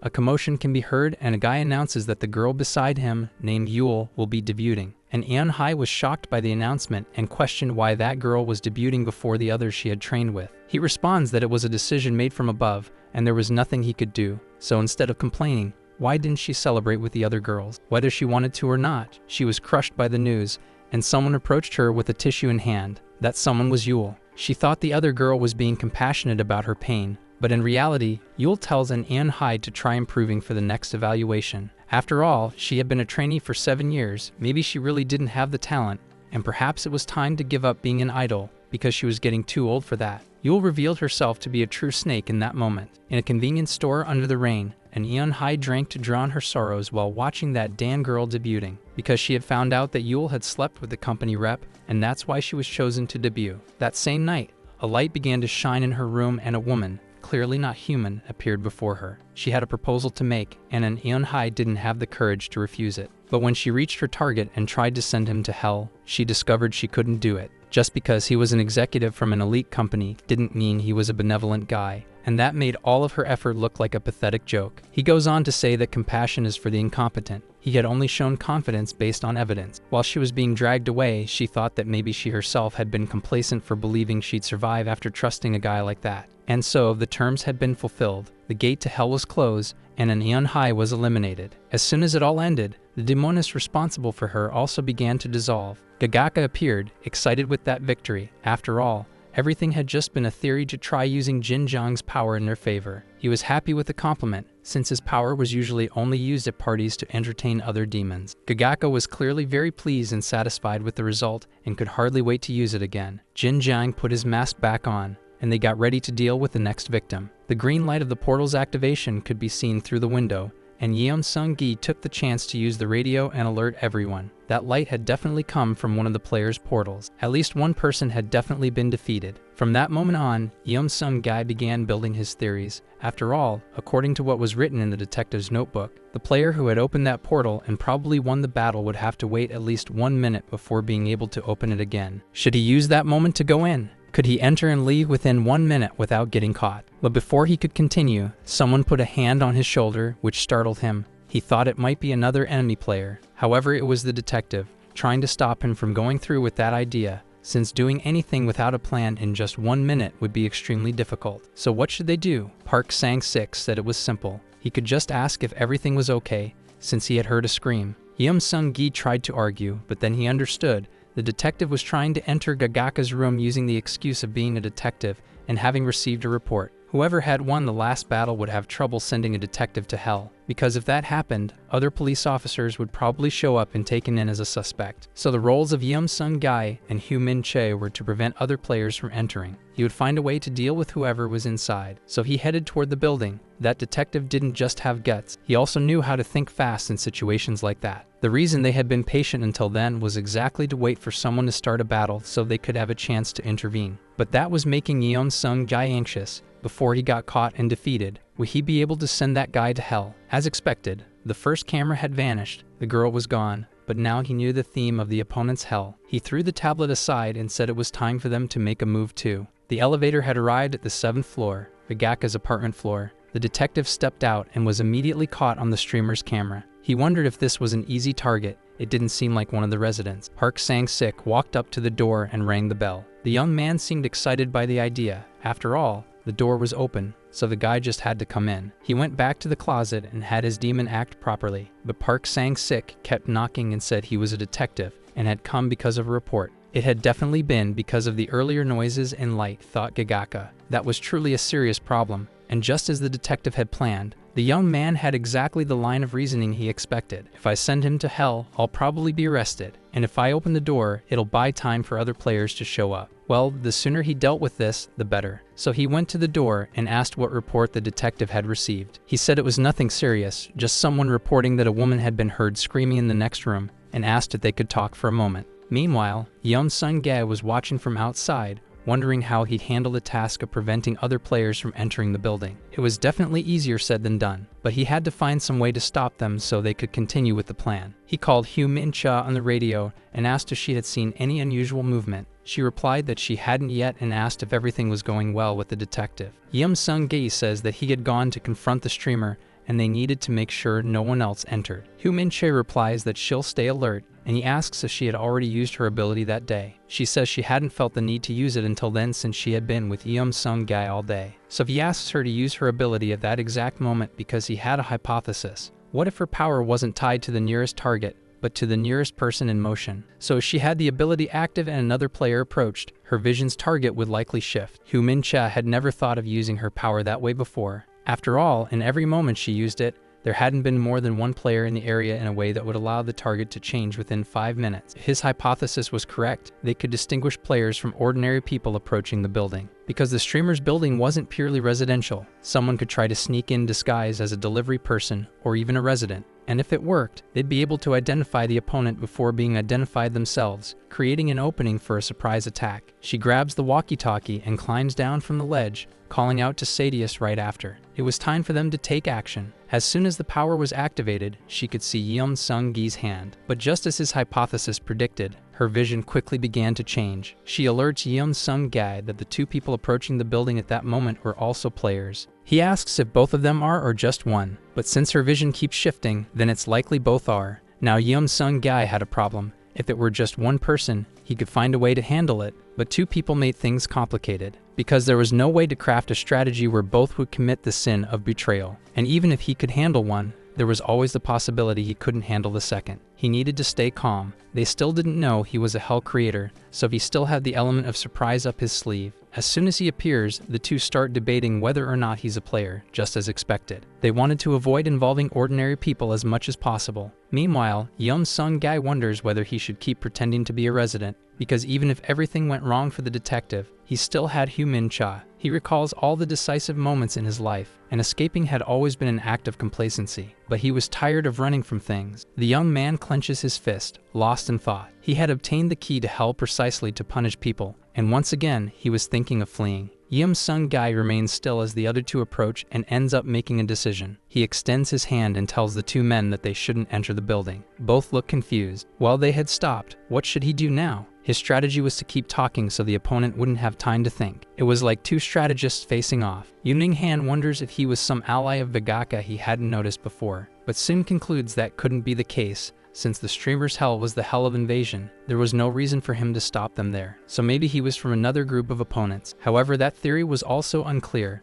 Assuming the guy was a player didn't quite match his actions. But if he wasn't a player, why was he stopping them from going in? Then he says they were conducting a building check due to a report they received about a woman screaming on the 7th floor. Yoon Han is outraged. He hadn't considered the possibility of a neighbor's report. The circumstances fit. Someone had probably reported it after hearing An high scream before being sent to hell, so local detectives had to secure the area. But that theory, if true, opened two distinct possibilities. Yoon Han stares at Yeon Sung-gae suspiciously. After all, the young man didn't look anything like a detective, too skinny, and that sweat dripping down his face was way too suspicious. However, before suspicions could turn into conclusions, Sung-gai decides to take a bold step. After all, a liar has to believe in their own lie. The businessman tries to speak with the detective's supposed assistant, but before he can continue, Sung-gai grabs a radio and reports the situation from downstairs. While he was talking to Gagaka, Park Sang-sik suddenly heard Sung-gai's voice over the radio, warning him that 2 residents were trying to enter. If the kid had contacted him first, it probably meant it was a risky situation. It was time for them to make their exit. He replied saying he was already heading down. It seemed the source of the report was actually just live streaming a horror game or something like that. The 2 were surprised to hear that what the kid had said was actually true. The protagonist really did know how to think quickly and strategically when needed. The checkmate had been delivered. If his opponent couldn't keep up with him, they wouldn't be able to follow. He informed them that the building would be cleared soon and asked the 2 to wait just a little longer. Park Sang-sik got out of the elevator, confirming that there had really been nothing wrong, and apologized for making the residents wait to enter. While putting away his police badge, he told them they could go in now. Yu Ning-han thought that, although he had been surprised, he still knew about Gagaka's hell, so he would move forward with his plan. He thanked the detective for his work and commented that the neighborhood really had been a bit noisy lately. The 2 went to the elevator and entered the building. As soon as he exited, Park Sang-sik asked if those 2 were also creators and how they had figured it out. Sung-gai said it had been thanks to Hu Min-che's ability, and that those 2 were their enemies. He asked about the streamer, and the older man said that unfortunately he hadn't been able to send Gagaka to hell yet. However, thanks to the 2 young ones, they had managed to identify 2 more players. In total, 7 players had now been identified, one of them being the girl who had been absorbed by the YouTuber's hell. That had been a really good result for just 1 night of work. From now on, they could say the game had truly begun, and it was the first time so many players had come face to face. As planned, their group had managed to gather the information they wanted. Meanwhile, someone rang a doorbell. It was Yu Ning-han, and he had a proposal to make to the streamer. The businessman suggested that Gagaka become his dog, and in response the boy asked if he was insane. From outside, he said the person the other had killed was one of his dogs, and that as long as he didn't enter, the invasion hell couldn't be activated. His victorious smile was clear, while the young man inside hadn't expected that comment. If what that man had said was true, then what would he do if the streamer never left his house?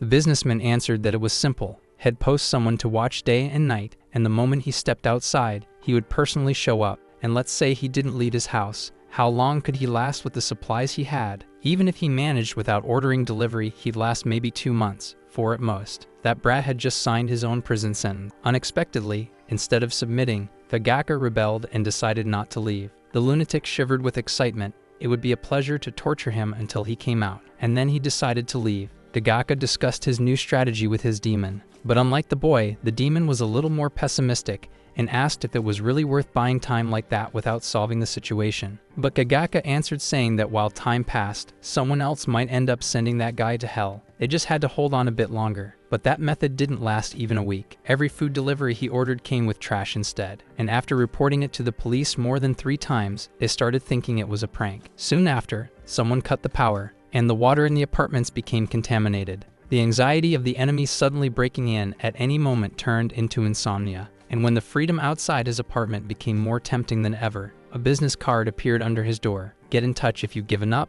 it read, and with that, the streamer accepted his defeat. The day was sunny, and inside the office of the CEO of Kias Corporation, Yu Ning-han was waiting for Gagaka. He had lasted longer than expected, but now he would be his little dog. Inside a factory in Korea, a man screamed for help as he ran desperately. A demon and his player were chasing him. The guy wearing a Friday the 13th Jason mask attacked, saying he had already given the man on the ground 2 choices. It was either go straight to hell or die by his hands. From inside his pocket, he pulls out his key. The man in white panics. Either way, he loses. The key begins to glow, meaning the condition had been fulfilled. Well, since he didn't want to choose, the hell creator would choose for him. "It's time to go to hell," he says while winking in a cute way. Slowly, the portal begins to form grotesquely, and viscera wrap around the man and devour him all at once. He watches his demon approach and snuggles against him. It seems someone had a thing for dark romance. The Black Knight says he enjoys his humans' hobbies, but if they don't start hunting the other players soon, he'll have to punish him. He replies that he understands. Hell stop hunting humans and start hunting hell creators. It had been 10 days since the hunt began, and 5 days since the encounter with Gagaka. Sung-gai decided to start training to prepare himself for a long battle. He was also taking care of his diet and sleep schedule. He and the detective began investigating the 2 guys who had shown up that night, and finally, they had managed to gather some information about them. One of them was a director at Kies Corporation named Yu Ning Han, considered a genius who had earned that position at 31 years old. As for the other guy, they hadn't found much information, but one thing was clear: he wasn't an ordinary person. Besides, he was clearly a strategist, which made him a dangerous player. If they or someone else didn't eliminate that player soon, he would likely be capable of endangering the entire group. Park Sang-sik looks at Yeom Seung-gae, thinking it made perfect sense. He not only had social status, but also a massive amount of money. If someone like that also had above-average intelligence, they were in serious trouble. The other player was named Jong Jong-chul, and he was an architect, but nothing too unusual about him. He was probably being threatened by Yu Ning Han, and maybe that was his way of forming alliances. Because the last time the Blessing encountered that architect, he didn't say a single word voluntarily. He hesitated to say anything unless Yu Ning Han gave permission. Well, maybe that piece of information could be useful. Perhaps they could find a way to break the alliance between the two. Yeom Seung-gae thanks the detective for the new information and says he's heading out. But Park Sang-sik notices that the young man had changed. It seemed like he had matured over time. He thanks him for the compliment and says his mental health was a bit better. At first, he was still unsure how to live after completing his revenge, but now he didn't have to worry about that anymore. Back at his house, Yeon Seung-gae says he feels relieved, but Baphomet questions that, after all, shouldn't he be reducing the number of opponents? In response, the young man says there's a human saying that victory or defeat is decided before the battle even begins. And in this case, the battle revolved around how much information you had about your opponent, and how much your opponent had about you. You couldn't move blindly, especially in a fight where the loser would go to hell for eternity. So it was better to prepare calmly and be ready for when the storm began. Baphomet asks about Hu Min-che, and Yeom Seung-gae replies that she's trying to track the opponents at least twice a day. Suddenly, his phone starts vibrating. He answers, and before he can say anything, she informs him that she's found a player. Yeom Seung-gae asks where she saw him, and she says it was near Myeongdong Street. She was going to alert the detective, and maybe this would be a good opportunity to hunt them down. But Yeom Seung-gae responds that the risk was too high. They should just gather physical details for now. But that wasn't a residential area. It was a commercial street, so there was nowhere for them to hide. Besides, she was hiding Sadius. Since the guy didn't know she was one of the players, it was the perfect chance to catch him off guard. He had no counter-argument for that, but even so, the risks were extremely high, especially because they didn't have any information about the other player. However, before he could say anything else, she hangs up. Hu Min-che was already tired of just hunting and hiding. It would be easier to eliminate the other players right from the start. Suddenly, her target started moving into an alley on that street. It was a perfect moment. He was definitely about to commit the sin of lust, thought Hu Min-cha. She hid the key in her bag just in case, and as soon as she turned the corner, she was startled. Her prey was standing still, and when he turned around, his face was marked with several scars. His name was John In-han. He clearly knew she had been following him, and even after seeing her, the key of lust had not activated. He lunged at her like a wild animal, and Hu Min-che was caught off guard. Back in an abandoned factory, Hu Min-cha started to wake up, wondering where she was. A terrible headache began to throb. She remembered being caught by surprise by that man. He had probably used some kind of drug to knock her out and bring her there. She sighed. There was no one to blame but herself. Yeom Seung-gae had been right,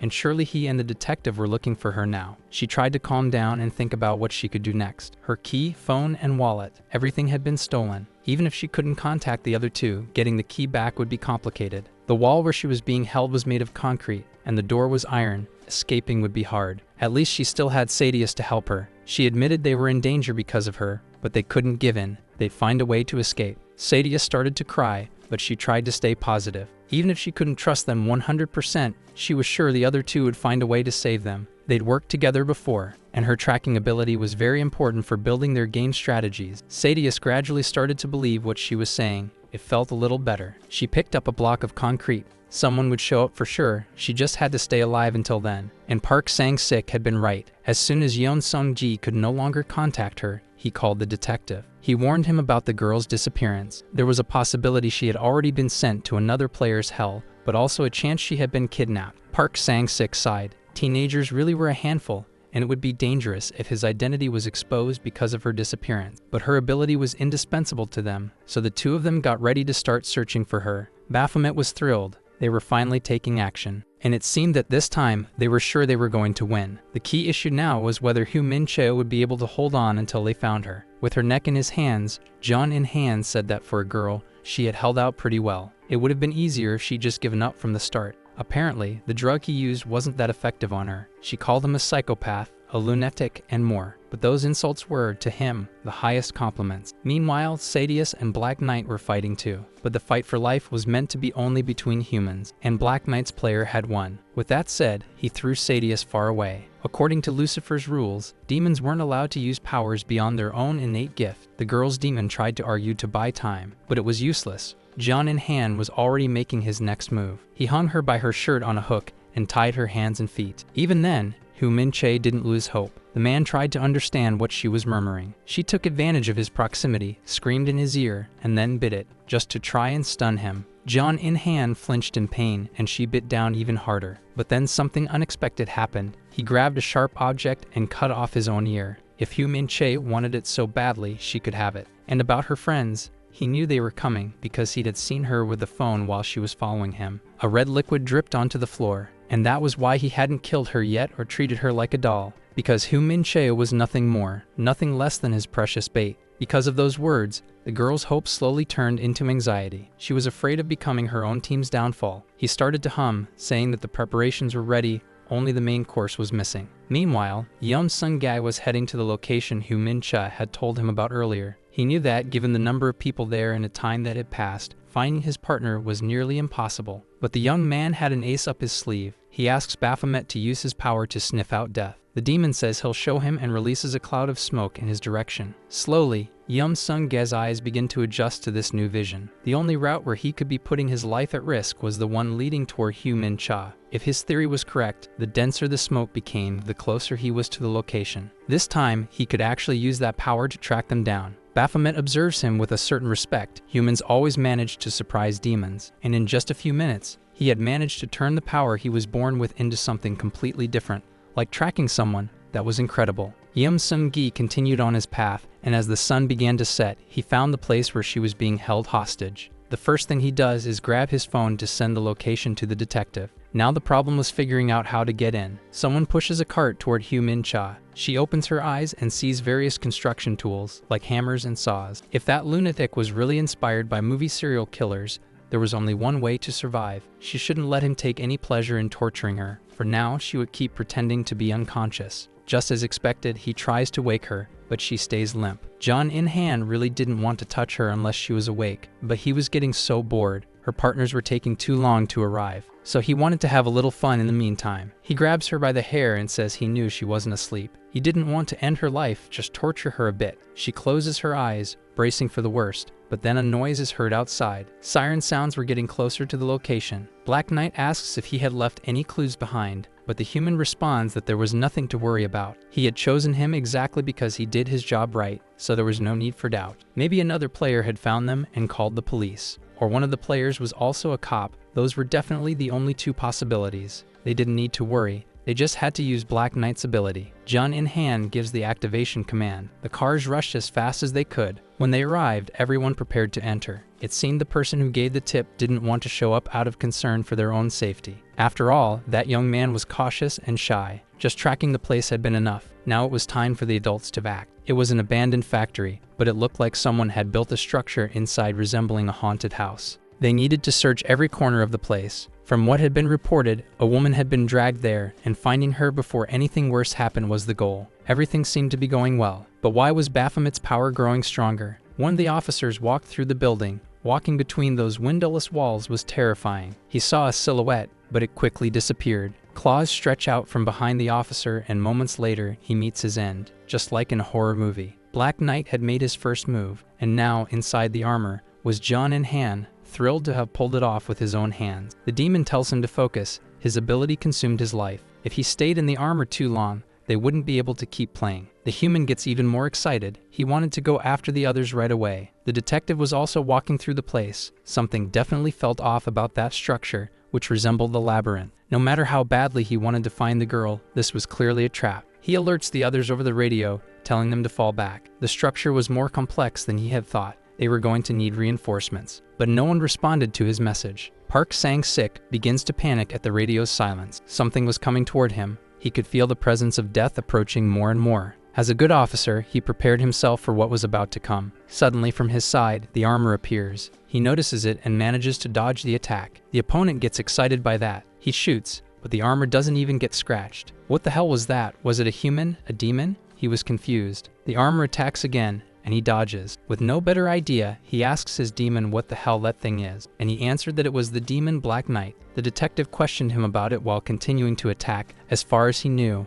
participating demons weren't allowed to attack humans, but Gargamel said that was his ability and told him to take a closer look. You could see a human face inside the demon's helmet. Damn it. Those two were taking advantage of the loose interpretation of the rules to attack. He dropped his weapon to the ground, human or not. To survive, he would have to fight. Meanwhile, his opponent was enjoying himself more and more.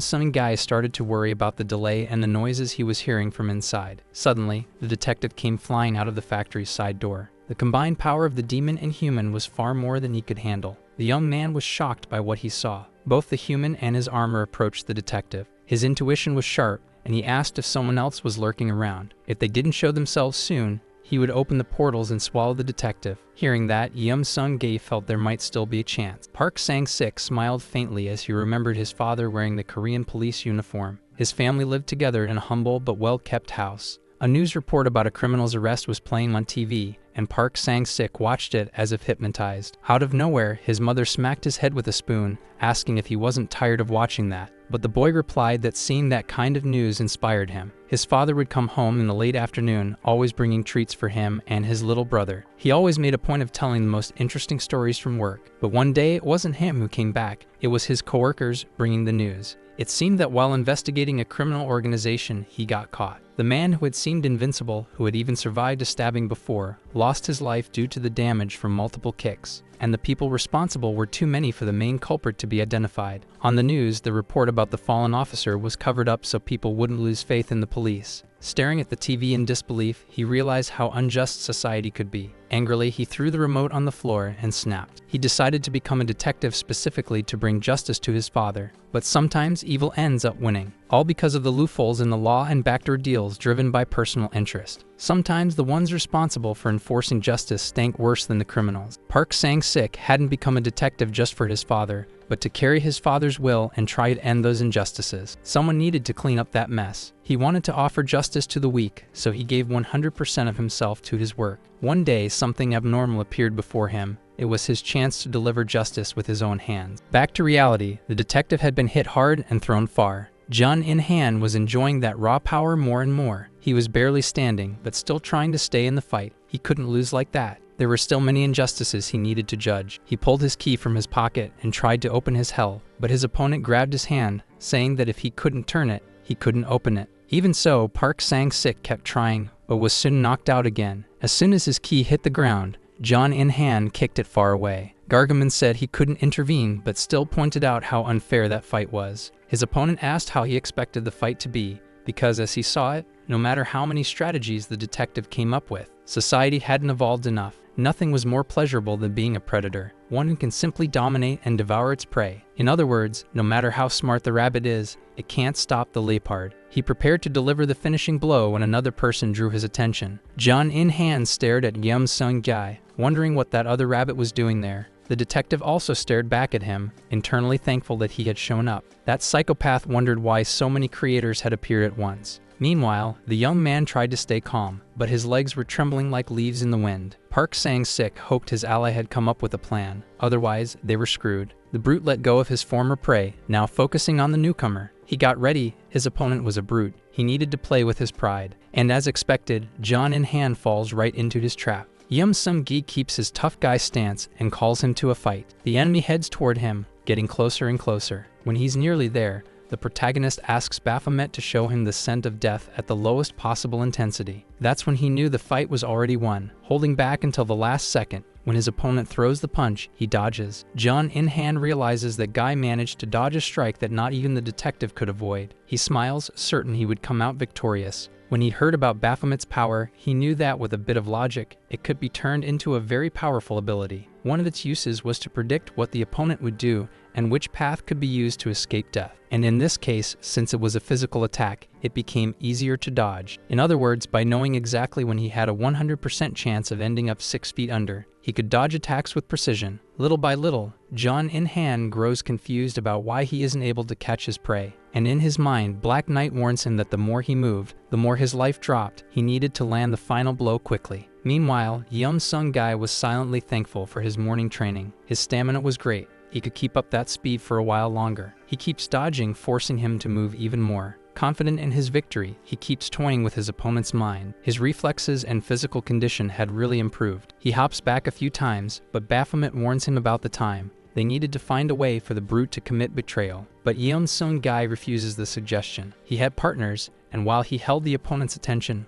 Park Sang-sik was slowly moving toward the key. If he could grab the key in time, they could secure victory. That way of thinking was genius. But what if John In-han noticed the detective's presence again? Baphomet wondered. As if he had heard it, he starts wondering why that little bunny was provoking him and running around all the time. And then it hits him. As he turns, he sees Park Sang-sik with his hand almost on the key, but still not close enough to grab it. He gets furious with the situation. How dare those two mess with him like that? Without thinking twice, he rushes toward the detective, who spends his last bits of energy to reach the key. Park Sang-sik finally grabs it and aims at his target. It was time for someone to be sent to hell. He turns the key and the door opens. Slowly, the chains begin wrapping around John In-han and start dragging him inside. But before he could fall into the hell of injustice, he grips the ground, shocking everyone. He knew he deserved to go to hell for everything he'd done, but there were still many things he wanted to witness in that world. In the red light district, several people walked down the street. A boy had been born and raised in that place. It definitely wasn't an easy life, especially for a child. He spots a beautiful woman smoking. A man seemed to be approaching her. His name was Ingak. With no warning, he slaps the girl and tells her not to call him by his name like that. Because of his twisted and violent childhood, he took pleasure in reenacting the pain he endured, starting with street rats and gradually moving on to people. From behind,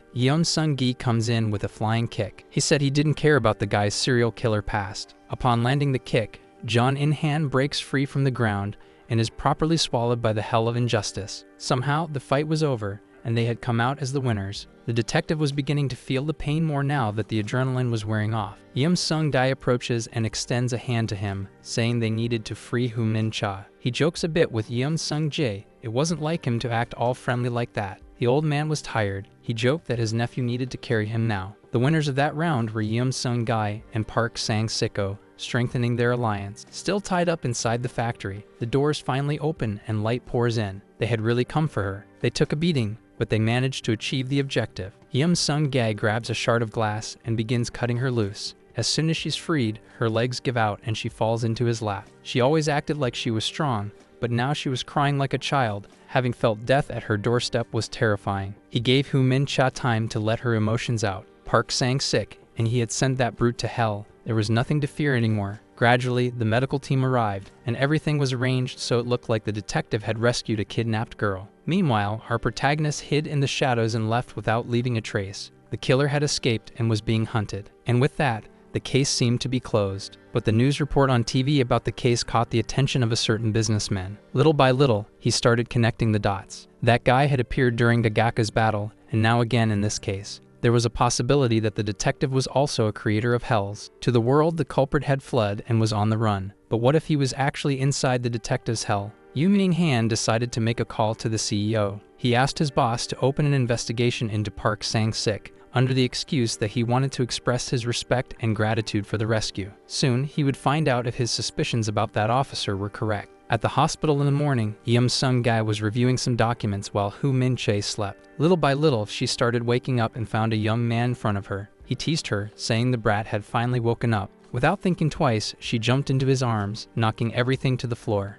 Sung-gae was flustered by the sudden contact, but when he saw her crying, his expression changed. For a man, he was doing quite well. Embarrassed, he stood up and placed Hu Min-cha back on the bed. For now, she needed to calm down and rest. Meanwhile, he would let the detective know she had woken up. But before leaving, he had to hand her a few documents. It was the research on their other two opponents. He had wanted to give it to her earlier, but due to the incident, only managed now. Before leaving, Sung-gae asked Hu Min-cha to read everything carefully, and told her to take care of herself. When he arrived at the detective's room, he jokingly said he was hurt that he went to see Hu Min-cha first. A grown man? Jealous. Imagine that. As they continued talking, the detective reached into his pocket and handed a key to Sung-gae. After everything that had happened, it was clear that tracking other creators of hell wasn't going to be easy. Guys like that serial killer wouldn't stop for anything, and as the game went on, the danger would only grow. That was a copy of the key to Park Sang-sik's house. Even if their opponents were crazy, they probably wouldn't dare invade a detective's house, so it was safer there.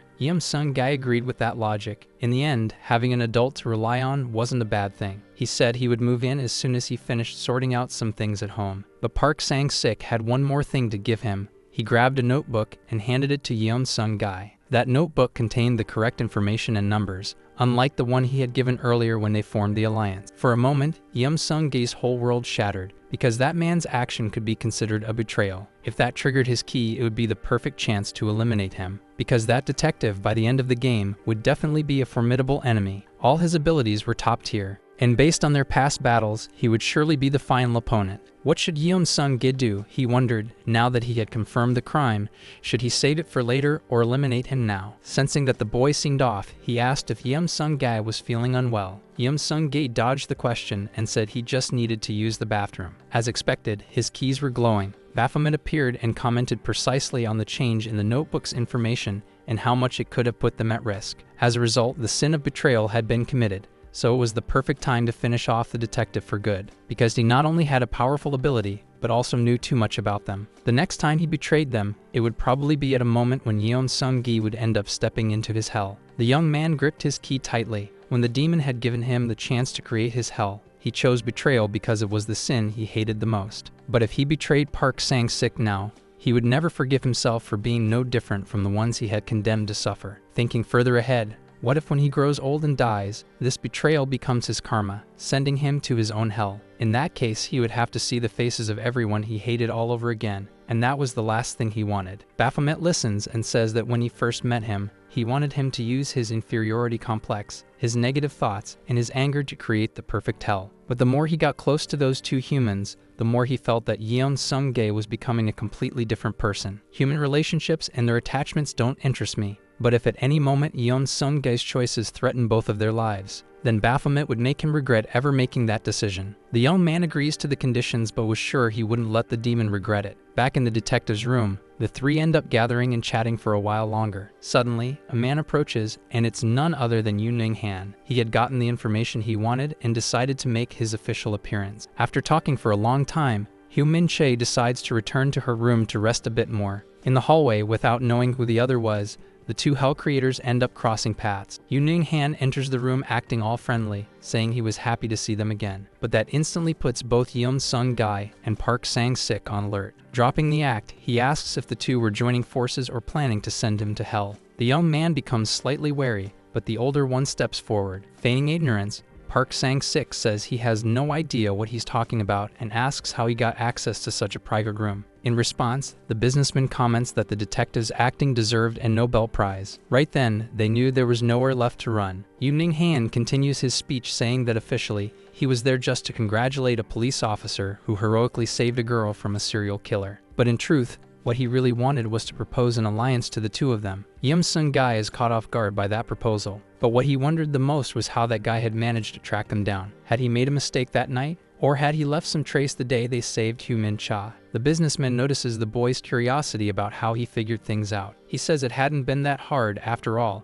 A detective who always stood out and a kid who looked way too young to be his partner were bound to attract attention. To top it off, Yu Han had asked his secretary to dig into their lives a bit, and that's when he discovered that Sung Gi was just a student. He puts the fruit basket on the table and says that made him wonder why a renowned detective was getting involved in matters outside his jurisdiction, especially dragging a mere student along. That's how he came to the conclusion that the two of them were probably hell creators and had formed a temporary alliance. During the Gagaka battle and in the serial killer case, the two fought together because their opponents were also players. With that said, he didn't need to explain further why he had come to that conclusion. What should they do now? Should they admit it? Or maybe the detective had another idea to escape this situation. Park Sang-sik smirks and mocks the enemy, asking what exactly he expected the two of them to say after all that. That reaction catches the other two off guard, but before anyone can say anything else, he asks what Yu Han really wanted in the end. Should they kneel and beg to be his servants like John Cheol did, or was that not necessary? It looked like the businessman had finally found a player on his level, someone who also had information about his life and his moves. Yu Han says that wouldn't be necessary. He wouldn't have wasted his own time if that was his goal. He probably would have just sent one of his lackeys. As he already said, What he really wanted was a very strong alliance with the two of them. But Park Sang-sik immediately refuses. He already had a strong alliance with the architect and had probably recruited the streamer too. It was time to reveal the truth about what the spoiled brat really wanted. He gives a sideways smile and drops a piece of information neither of them expected. It looked like Jong Jong-chil had disappeared, and the businessman didn't know whether he was dead in hell or just imprisoned somewhere. So he wanted to catch the one responsible. He wanted to find the person who had managed to move around him without being seen. Without a doubt, whoever pulled that off had to be one of the most dangerous players among them, he said as he extended his hand. Yu-Ning Han didn't want to make empty or pointless offers. He just wanted them to work together until they found the one responsible for the architect's disappearance. And in that moment, Yeon Sun-gi made his decision. That businessman was a dangerous player. Sending him to the hell of betrayal wouldn't be easy after all. His hell had a limit, but there was a way to handle it. He extended his hand, and the two shook hands. Yeon Sun-gi would accept the alliance and eventually make that guy betray him. In an abandoned building, the architect was tied to a chair. Someone approached him. It was a girl who until then seemed harmless. Her name was Cha Mu-jin. As soon as she arrived, the two brutes beside him bowed in respect. The girl ordered them to remove the tape from the man's mouth and make him talk. Jong Jong-chil started cursing and asking who they were and why they were doing that. Ignoring him, Cha Mu-jin asked what his crime was and started a countdown. Because he said nothing by the end of it, she ordered her demon to deal with him. The architect asked if they could just talk, but things weren't that simple. His finger was bent backward, and the man screamed in pain. Meanwhile, she asked again what his crime was. In desperation, Jong Jong-chil said he would tell her everything. Whatever she wanted to ask, he would answer. In response, she ordered them to break another one. As the architect writhed in agony, she calmly said she wanted a concise and clear answer. Then asked again what his crime was, and the man replied that it was the crime of negligence. Cha Mu-jin asked if he knew the hell of any other player. Trying to bear the pain, he said capable. But since it wasn't a clear answer, she ordered them to break another one. To stop them, he started shouting that that was the name of one of the players. But even so, he was punished. The sound of a printer could be heard in the silence that now filled the room. If he meant to say it was a person, he should have clearly said the name from the start. The man kept complaining that he had already said he would cooperate. There was no need for that. She examined the information she had gathered about Yu-Ning Han, also known as Capable. He seemed like a smart and well-connected guy, but that didn't matter. She would find a way to drag him to hell. With that, she ordered two of her partners to come closer and said it was time for them to get ready. Meanwhile, still at the hospital, Yu-Ning Han said he didn't know any details about the person who had kidnapped Jong Jong-chil, which made any investigation difficult. But there was one thing he was sure of. If Jong Jong-chil had let any information about him slip to the enemy, they would surely gather to try to ambush him. She asked if his men were ready, and everyone responded yes. It was at that moment of the ambush that the businessman wanted to capture the other player. That was the goal of their alliance. 12 years ago, in a parking garage, executions were being carried out under the orders of a boss. Someone still tried to hold on to the honor of their gang, saying those rats couldn't show up like that and expect to walk away unpunished. But they didn't let him keep talking and hit him square on, continuing the beatings until he finally went silent. They knew the risk of being there, and they had come precisely to settle the score. If you had stayed quiet and not fought back, maybe you'd have gotten away with just a few slaps, said the leader of the rival gang, named Kim Jung-soo. Suddenly, 3 imported cars pulled into the garage and armed men stepped out of each one. Che Moon-jong, leader of the Che Seobang gang, had arrived. Kim Jung-soo greeted him with the utmost casualness. One of the subordinates was irritated by the audacity of that man, but the boss stayed calm and asked what the other wanted. He smiled. It was pointless to pretend he didn't know why they were there. They had unfinished business after all. A wheelchair approached, and a vegetative young man named Cho Sung-rak appeared. He was once one of the heads of the Jono gang. Look at the state he was in now. He had taken such a brutal beating that they weren't even sure if he'd be able to walk again. Either way, Kim Jung-soo asks how the leader of Che Seobang was going to pay for that. Another guy replies that it was Cho Sung-rak's own fault. If he hadn't meddled in their territory, that wouldn't have happened. But before he could say more, their own boss silences him with a slap. He, more than anyone, knew the situation. There was no need for them to speak out of turn like that. Well, if Che Moon-jong understood the situation,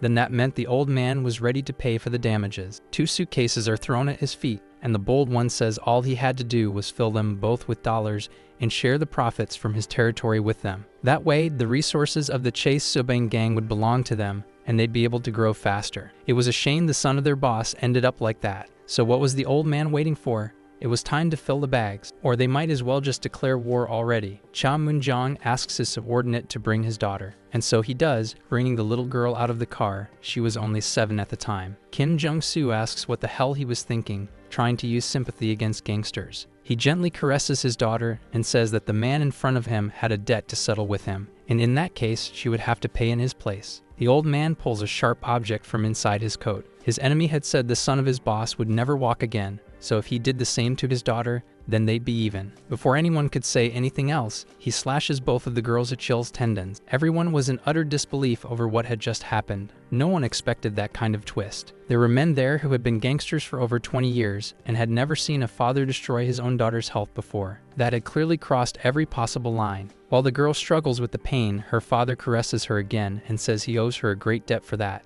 and he would make sure to repay her. An object falls to the ground and a man picks it up. Several gangsters were lying defeated around him. Strangely, black smoke was coming out of their mouths, noses, and ears. Sitting in her chair amid the chaos was Cha Mu-jin. The demon asks if he should finish the job for her, but the young woman replies no. She wanted to collect her debt herself. He just needed to push her chair. In the main hall, her father trembles, and when the door opens, he knows his time has come. His daughter had finally gained enough power to come and collect what he owed. In desperation, he begs her not to come closer, but it's useless. Cha Mu-jin turns the key and hell opens, taking her father's body and soul with it. That was how she made her exit after finally having her debt repaid. If the businessman ruled the light, Cha Mu-jin ruled the shadows. Unlike Yu Ning-han and his subordinates, who could commit illegal acts without getting caught thanks to their corporate power, the gang under her command committed crimes in her name so they wouldn't be sent to hell. One of her subordinates hands her a copy of the businessman's schedule. She's praised for doing a good job.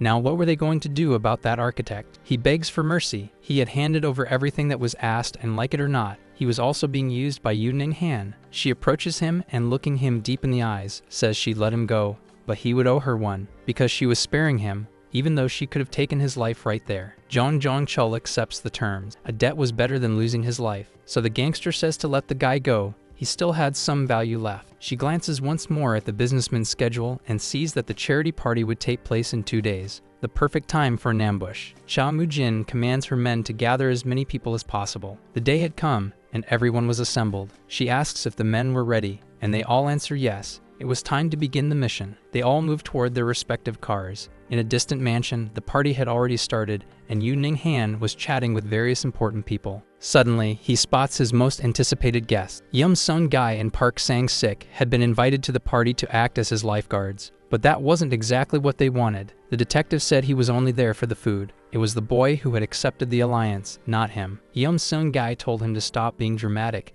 and then asked the businessman if he was sure the target would show up that night. And he replied that he was certain because, unlike corporate buildings, that place had easy access and little security, which made it easier for someone to blend in among the guests, so surely they would come straight into his trap. Another hell creator was heading toward the party. The game was about to begin again. At the mansion rented by the businessman, the party was in full swing. From a distance, Cha Mu-jin watched the movement of the police through binoculars. Even with such a high-profile event, security didn't seem all that great. Even the rookies who work for her could have done better. What should we do then? Asked the young man next to her. Their target was Yu Ning-han, and not taking advantage of this opportunity would be a waste. As for the rest of the people there, they'd just deal with anyone who got in their way. It wasn't that hard to handle things that way. The young man stepped out of the car and began walking toward the main gate. As expected, one of the guards stopped him and said he could only enter with an invitation. The man then reached into his coat as if looking for an envelope. The guard watched him cautiously, but instead of an envelope, he pulled out another object, and faster than the guard could react, the young man attacked him. One less obstacle to get through. Because of the shock and the speed of the attack, the other guard didn't even have time to react or alert the others. Well, now the entrance was clear. Over the radio, Cha Mu-jin gave the command for Team 1 and Team 2 to enter the party. The two teams then sped up their cars and stormed in. Since they weren't subtle, their presence was quickly noticed. A battalion of armed men burst into the party, hijacking the party's sound system through the radio. The gangster warned everyone not related to Yu Ning-han to stay calm. She instructed them to move toward any side wall, as their only target was the kiosk businessman. If they didn't start moving toward the walls right away, they would be treated as enemies. Yu Ning-han observed the whole commotion, so they really had shown up. That meant he just needed to quietly slip out before the crowd started to panic. A scream was heard, and now a man lay on the ground in front of the gang. Unfortunately, that poor guy had been used as an example so people would quickly understand how serious the situation was. That way, all the guests began to run in panic, while the businessman stood his ground. The gangster who had taken down one of the guests spotted him. Some guy was clearly curious about how things would unfold, but the detective didn't let him put his life at risk. Just because they were allies of the businessman didn't mean they had to fight for him. There were too many enemies, at least 24 of them. There was no way to send all of them to hell at once, and if Han got caught, that wouldn't necessarily be a bad thing after all. He was a powerful opponent. From the detective's point of view, that choice actually made sense. There wasn't much they could do there. The businessman tried to handle the situation as casually as possible, as if he had everything under control. One of the subordinates radioed the boss to say they had found the target. Where should they take him? She replied that they didn't need to take the man anywhere. Her order was simple: eliminate him. Her demon asked if she wasn't planning to throw him into her hell, but she answered that the rules were clear. Lucifer had said it was a death game, and sending people to hell wasn't the only way to win. If she showed up in person to send him to hell, it would be a risk. Besides, that pig of an architect had said that in addition to himself, the businessman had recruited some guy named Gagaka as well. The image of the architect screaming that information flashed through her mind. The moment she stepped into that mansion, she would become an easy target. She was just being cautious.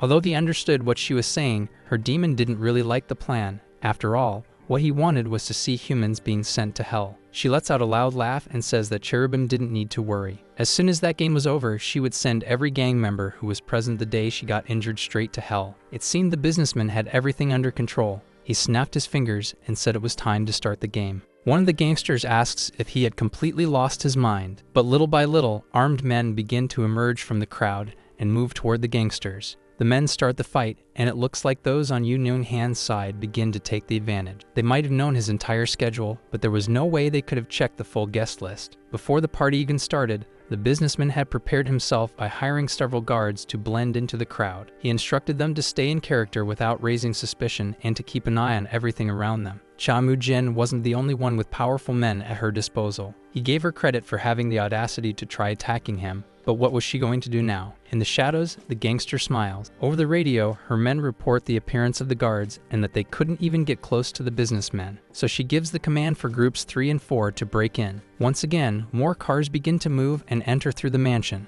Han watches this situation unfold and isn't surprised by the reinforcements. Slowly, he begins walking toward his mansion. It was time for her to make her move, so she tells her demon to go after that man and bring him as a gift. She would definitely make him the next commander of all hell. Cherubim steps out of the car and begins walking toward his target. The battle rages on in the mansion's garden, and when Cherubim arrives, his strength makes a big difference, shifting the pace of the fight. That demon had no physical form, but he was capable of possessing humans. However, during one of his punches, he ends up breaking the hand of the man he was possessing. A guy takes the opportunity and lands a clean hit from behind. At that moment, Cherubim uses the fact that his old shell was destroyed and takes the body of the man who struck him. With the new possession complete, he smiles and feels better than ever. That body was even better than the previous one. But in the end, due to his nature, he didn't care who was an ally or not, so everything started to spiral into confusion and chaos. He yells for the other gangsters to use the time he's buying to storm the mansion. And with that new motivation, the men begin to move again. Meanwhile, the strategic battle between their two commanders continues, and piece by piece is removed from the board. It wasn't about the right timing to act, it was about doing whatever it took, no matter the cost. The banging sounds at the mansion's front door grow louder and louder. The gangsters were relentlessly slamming against it, trying to force it open. Another gangster arrives and literally kicks the door wide open, letting their men flood in. He commands his subordinates, telling them to split into groups of 2 or 3 and start the hunt. They couldn't leave without Han's head. With that, everyone scatters to search for their prey inside the mansion. In one of the rooms, 2 subordinates complain about how rich people love to show off, as they prepare to check the place thoroughly. One of them spots a closet, thinking there wouldn't be anyone inside, and opens it. But inside that closet was Gagaka, holding his key in hand, and one by one, he began swallowing the gangsters, dragging them into his invasion hell. The boy's hell had a condition. In theory, it wasn't supposed to function inside that mansion. But as the strategist he was, before even creating any attack plan, Han had invested in a defense strategy. By taking the property documents of his estates, he added Gagaka's name to all of them, specifically so the boy could activate his power on any of his private properties. That way, the boy took the opportunity to prepare his territory by building various secret passages and traps inside the mansion. As a result, he could move freely and reach any corner of the house faster than anyone else, maximizing his abilities in the process. Meanwhile, Yu Ning-han watched everything from the VIP section. More people than he expected were ending up in Gagaka's hell, but even so, they still hadn't caught his true enemy. Where could the boss be after all? Finally, that whole battle had reached a stalemate. Cha Mu-jin realized that the members who had entered the mansion were disappearing quickly. All she could hear were their screams before being devoured. That power could belong to the businessman, or maybe to his other partner. Unfortunately, she had already sent all her men in there. She ordered the remaining members inside the mansion to exit to the garden, because it seemed like he couldn't use his key there, so it was a safe area. Little by little, they began to come out. In the end, they weren't so dumb after all and were retreating. Now that things were getting fun and the boy was enjoying himself, they decided to leave. With no more cards up his sleeve, he stayed inside the mansion and told Gagaka to do the same. Calling the police in that situation would be a waste of time. The only thing that could turn the tide in his favor was the alliance he had with Yeom Sung-gai. Outside, the two of them held their positions just like all the other guests. Yeom Sung-gai reached into his pocket and pulled out an earpiece. It seemed they had one more player in the game, someone even Yu Ning-han didn't know about. Hu Min-che was their secret trump card. He called her over the radio, and she responded, saying she could hear him loud and clear. Yeom Sung-gai asked if she had managed to locate the player attacking the mansion. To use her power properly, she started running around the mansion. With her ability, she could pick up Yeom Sung-gai, Park Sang-sik, Yu Ning-han, Gagaka, and one more person. She was close to the mansion's entrance, but since it was a woman, she wouldn't be able to drag her into the hell of lust. He said they couldn't move at the moment and asked if the girl was willing to follow his orders. Well, she had almost died once, so at least she was sure he wouldn't betray her. She just said she was ready for anything. The first step was to try to make contact with that woman to understand why she was still hiding. Most likely, her hell's versatility was pretty low, and she wouldn't be able to do much with it. Besides, her demon was in the garden, so she had time. Slowly, she approached the car. Meanwhile, Cha Mu-jin wondered what her next move could be. If the police showed up, she'd have no choice but to run. Suddenly, a girl opened her car door and startled her. As if she knew her, the girl asked to come in, saying it was cold outside. The gangster asked who she was, and Hu Min-che replied that it would be easier to show than explain, then pulled her key from her pocket. How did she know she was there, and more importantly, how did she know she was a hell creator too? Could that be her ability? The girl told her not to be scared. She wasn't there to fight, and the proof of her intentions was that her key wasn't reacting. There was someone who was interested in having a little chat with her. Then she took out her earpiece and placed it in Cha Mu-jin's ear. They began to talk, and she asked what he wanted, since if he was in the garden, it meant he was hiding among the businessman's guests. Well, he really was hiding, but he had a goal, and for that, he needed her help. His goal was to try to capture Yu Ning-han together. At that exact moment, she couldn't do anything from outside, and it was obvious from the way her partners were just standing around in the garden. If she was willing to follow what he had to say, then he could catch the businessman by surprise. She wondered what she should do, since she didn't know that guy's true intentions. But as she had said, her hands were tied outside. Everything was going exactly the way Yeom Sung-gai wanted, and in the end, she accepted that partnership. Little by little, she passed new orders to her subordinates. They turned to the guests and threatened them to follow whatever the guy said. Everyone had to form a line. They were going to enter the house of the person who had invited them. Slowly, they began to move and enter the mansion. Everything was going according to plan. Once all the hostages were inside, the new order was one gangster per guest, so each gangster chose a guest and paired up with them. It looked like a crazy three-legged race was about to begin through the mansion. The one who came up with that idea was Yeon Sung-gai. That was the best way to deal with Kagaka's hell. He contacts Yu Ning-han and asks what he should do next. Unfortunately, all those people were his valuable clients. There were many publicly important individuals in that place. Besides the guests, what would the hell creators think of him? And how would he explain all of that to the authorities afterward? In other words, his hands were tied. For the sake of his reputation and his current business, he couldn't use his power. That said, he orders that under no circumstances should Gagaka use his ability. And that way, the gang members could continue their search with fewer problems. From the moment Yeom Sung-gai accepted that alliance, he had no interest in the player targeting Yu Ning-han, because the true danger in that game was the businessman himself, and eliminating him was what truly mattered. Yu Ning-han started having an anxiety attack. The gangsters who had only been relying on brute force until then now began to make strategically rational decisions. In other words, it seemed like the person in control of the situation had changed. But who was this new person behind it all? He had those three as his partners.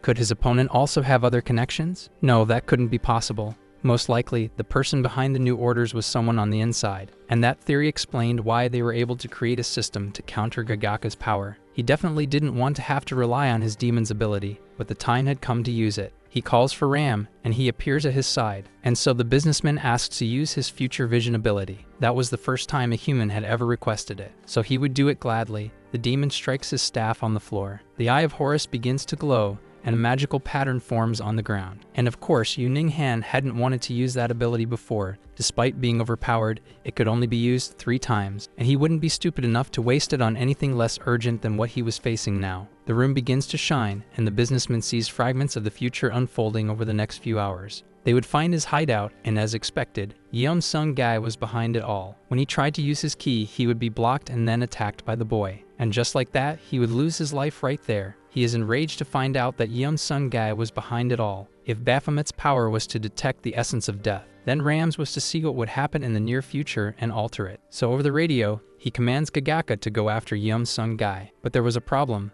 That person was a guest, not an intruder. Once again, the businessman doesn't know what to do. How long had that brat been planning all of this? In desperation, he keeps his eyes glued to the security cameras, watching the boy's every step. In truth, Yeom Sung Gai hadn't planned it all out that far in advance. He didn't have enough information to build such a complex scheme. But he had allies, and he could trust the detective to protect him, and Hu Min Cha on the outside. Without them by his side, he never would have been able to win that information war. Unfortunately for Yu Ning Han, out of all his lucky days, this one was turning out to be a very unlucky one. Ram is stunned to see the human trembling like that. He had miscalculated from the beginning. He thought the detective and the person who kidnapped the architect were the biggest threats. But that student was a Trojan horse. At that exact moment, he couldn't even rely on Gagaka's ability. He could only count on himself. He couldn't believe that someone like that nobody had betrayed him. He would definitely judge that stupid kid's incompetence. So he gives the order for Gagaka to act. It didn't matter what the guests thought. They wouldn't be dragged into it either way. Gagaka is thrilled by that command. If he could act without as many restrictions, he absolutely would. His demon couldn't be more excited. And then he transformed into Yu Ning Han. The whole thing would just become a game of tag with a fake decoy. And as expected, his opponents were falling for the streamer's trap like a bunch of clueless ducks. In that first wave, they could already count 4 opponents out. He turned the key and the gates opened. Someone relayed the information that the businessman was near the lobby. It was time to forget the guests and take action. Yeom Sung Ji couldn't understand why the gangster who was with him had run off, especially since he didn't have a comms device. Then he told him he had found the target in another part of the mansion. But that didn't make much sense. Staying alive even while hiding would be difficult. What the hell was that lunatic planning to do? The real Yu Ning Han appeared and headed toward Yeon Sung Gi, while Jin Jiang distracted the others with his disguise. Ram asked what he was thinking and if he had a plan. After all, exposing himself like that wasn't exactly a wise move, but his goal was clear: find that little nerd and finish him. Then his demon asked how he planned to do that. That's when the businessman extended his key to him. He had the ability to foresee the future, something his opponent didn't have, which meant that compared to someone like him who had that power, someone like Yeom Sung Ji could be considered incompetent. To conclude, Yu Ning Han told Ram never to question him again. He truly hated the feeling that someone might be above him. After all, he came from nothing. An old woman walked down a dark hallway and opened a door. Inside that room was Yu Ning Han, 7 years old. She greeted him with all the warmth in the world and asked if he was hungry. She had brought roasted sweet potatoes for them to snack on. The child said he was studying and working hard to become a successful boss and have loads of money. His dream of being rich was so innocent. He just wanted a good life and to pay off his father's debts so he and his grandmother wouldn't have to keep running. She gently stroked his head and said that even though the world of money and fame might dazzle the eyes, there were things more important than that. The child looked confused for a second, and his grandma said that, for example, the time they spent together couldn't be bought with money. After all, not everyone can be bought with money. There were things that not even a very rich person could obtain. In other words, she didn't want him to become someone like his father, who was blinded by money and ended up losing everything because of it. A few years later, they were in the law office. The bills had finally caught up to them. That amount of money couldn't possibly be paid by them. Because of that, his grandmother fell ill given her age. That's how a young Yu Ning Han ended up alone in the world. While he was still mourning his grandmother, a man approached him to collect payment for the cremation. With no money to pay, the man tried to yank the urn from his hands, and it fell. It shattered, scattering his grandmother's ashes across the floor. From that point on, Yu Ning Han started working wherever he could. He remembered his grandmother's words, that not everything could be bought with money and fame, as he watched his belongings in the rain. He had been evicted, and all his things were out on the street. That was when he became sure that without money and fame, he wouldn't be able to buy anything. He wrote a note to himself saying never to let anyone look down on him again. Then he started focusing on his studies and dedicating himself to his goal. He would do whatever it took to reach the top, leaving the weak behind, dismissing incompetent people and aligning with those who could help him rise. That's how he managed to reach the top of QS Corporation, where his workers begged at his feet, but he didn't feel a shred of pity. After all, if they didn't want that negative result, all they had to do was stop being incompetent. It was better for that piece of trash to disappear from his sight. He wanted to show those who were born lucky but were incompetent what true hell really was. At that moment, a being approached him, considering him competent for its goal. Had he ever considered dealing with the humans he hated in a different way than that? And it was then that he saw a way to never be at a disadvantage again. Walking through the mansion, he finally came face to face with Yeon-sung Gai. The young man noticed his presence and was startled, since in theory, he was supposed to be at the main hall. He was going to make Yeon-sung Gai pay the price for making him look like a fool. Yeon-sung Gai is startled to see Yoo Neung-han standing right in front of him. He was supposed to be in the entrance hall, not here. The businessman yells that he will make him pay for the crime of making him a fool. He approached the young man with such confidence because he was certain he would win. His first certainty was that his opponent wouldn't be able to send him to hell, because most likely, Yeon-sung Gai's hell was less versatile than his own. Even during the fight against Gagaka, when they met at the hospital, and even at the party, at none of those moments when his life was in danger, did he use his ki, which indicated the limited versatility of his hell. Second certainty, Yeon-sung Gai had already committed the sin of being incompetent. The act of blindly attacking an opponent without knowing their abilities, and always relying solely on rational judgment. Against someone as absurdly competent as Yoo Neung-han, he had made the mistake of rebelling, which leads them both to the current moment. But were the businessman's assumptions actually true? Had Yeon-sung Gai really committed the sin of being incompetent? Well, the result was clear. The ki hadn't reacted, which made the businessman even more doubtful. After all, if he was able to see the future and his opponent wasn't, then he became the incompetent one. Not understanding why that was happening, Yoo Neung-han turns to Ram and starts arguing with the demon. He asks, wasn't discovering Yeon-sung Gai's move proof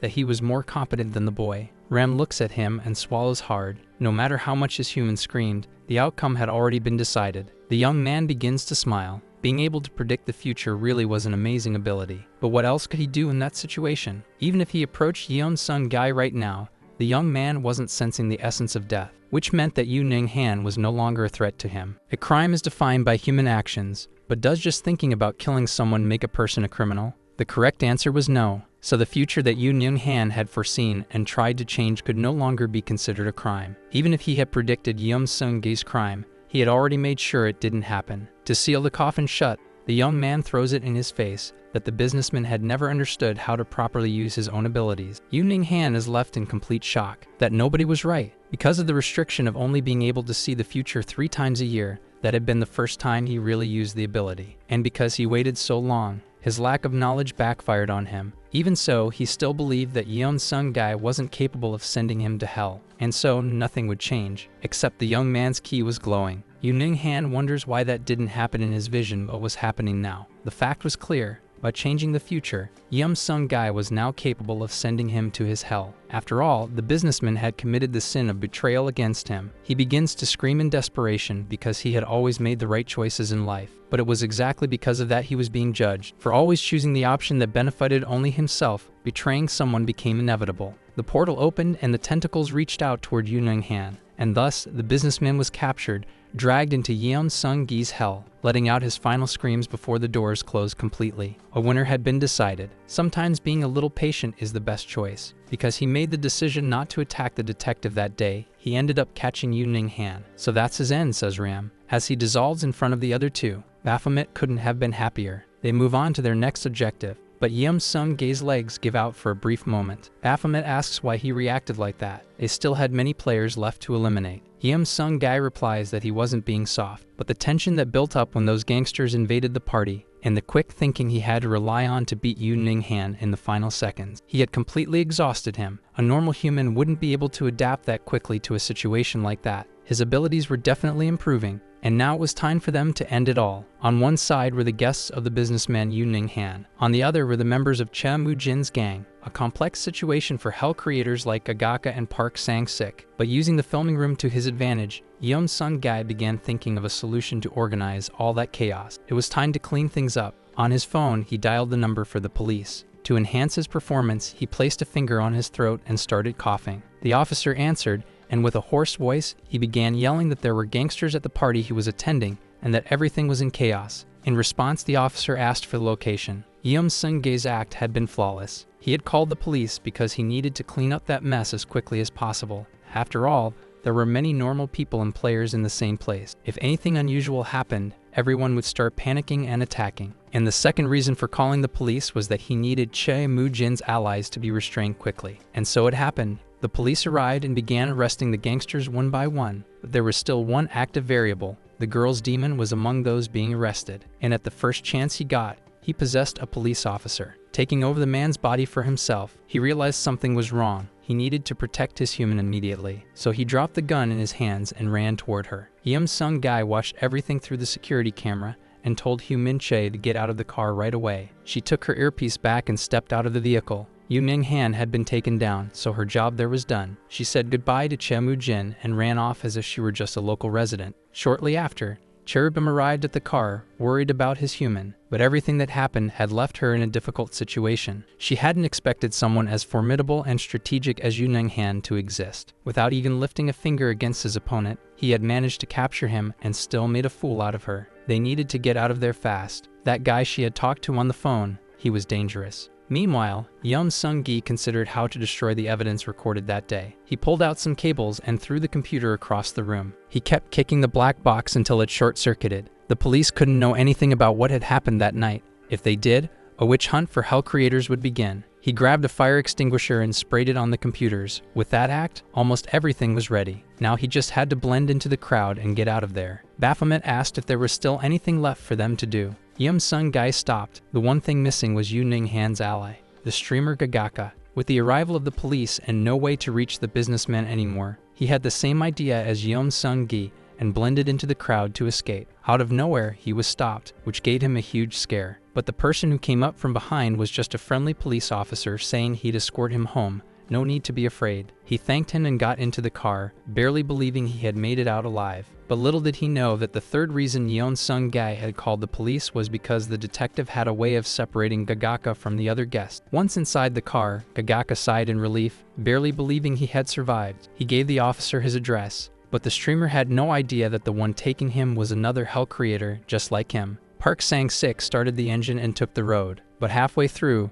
Gagaka noticed something was off. It didn't look like they were heading toward the city center. That's when he decided to look at the driver and saw Detective Park Sang-sik. Yu Ning-han had told him the detective was an ally, but if he was taking him to some strange place while the businessman was missing, then maybe he was an imposter. He needed to get out of that car immediately. He could take advantage of the fact that it wasn't going that fast to try and jump out, but he hadn't considered that maybe the door was locked, leaving him completely trapped, alone with his enemy. A patrol car wasn't the same as a taxi. The doors couldn't be opened so easily. Gagaka tries to threaten him with his key and says that, since he was driving, that put him at a disadvantage. The threat had no effect on Fernando, and he tells Gagaka to go ahead and open the portal. The boy is left speechless by his response. He thought he still had that card up his sleeve, but that wasn't the case. Bluffing wasn't going to work against the detective anymore. Fernando had a few theories about the young man's power. First, he had always sent people to hell in specific places. In other words, his power had a location restriction for activation. If the place didn't belong to him, he couldn't open the portal. Then he pulls out his own key and threatens that if Gagaka didn't want to open his own hell,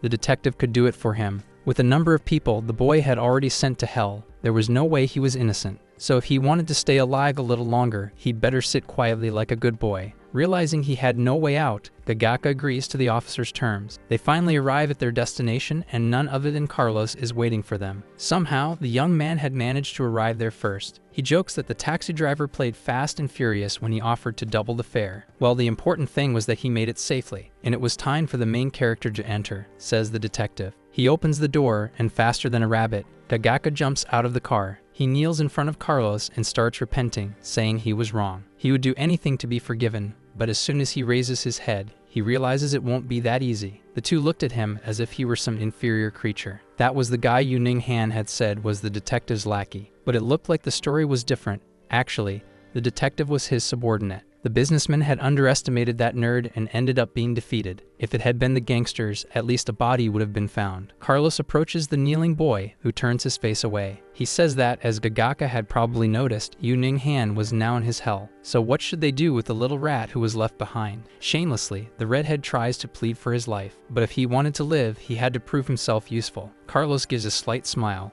He had already thought about taking advantage of Gagaka ever since he saw him at the mansion. All because Gagaka's hell condition was great for defense. Put another way, it was like a laser tower that automatically eliminated intruders. But even more useful than that was the power of his demon, Jinjon. With that, he could confuse the enemy or even use him as a decoy. Before facing the final battle, dealing with Gagaka was indispensable. But for now, since they were still in the middle of the game, he was still usable. From afar, someone watches the mess of police cars outside the mansion. Now that the police had arrived, unfortunately, the game was over for now. That was the demoness Sumana. She asks her human, Jane Doe, who she thinks won the battle. And she replies that Yu Ning-han had lost, even though she once thought he was a strong candidate. Because if he had actually won that battle, he surely wouldn't have called the police to avoid damaging his reputation or exposing himself. If he wanted to clean things up, he would have called his private security team, so there was only one possible answer. But it probably wasn't the gangster who subdued him either, because it made no sense to abandon her subordinates like that. There was a third person involved. Sumana praises her human. She really was smart. So their next target could only be that third person involved. After all, they liked going after big fish. Jane Doe presses her pen to her clipboard. Before he could flip the game board they had built, they needed to send him to hell. In a messy room, John Chul lies wrapped in his blanket. Gorgodon Kalis wasn't too pleased to see him like that. He knew the human was traumatized, but sitting at home doing nothing wouldn't help. The architect keeps whining about being tired of the whole situation,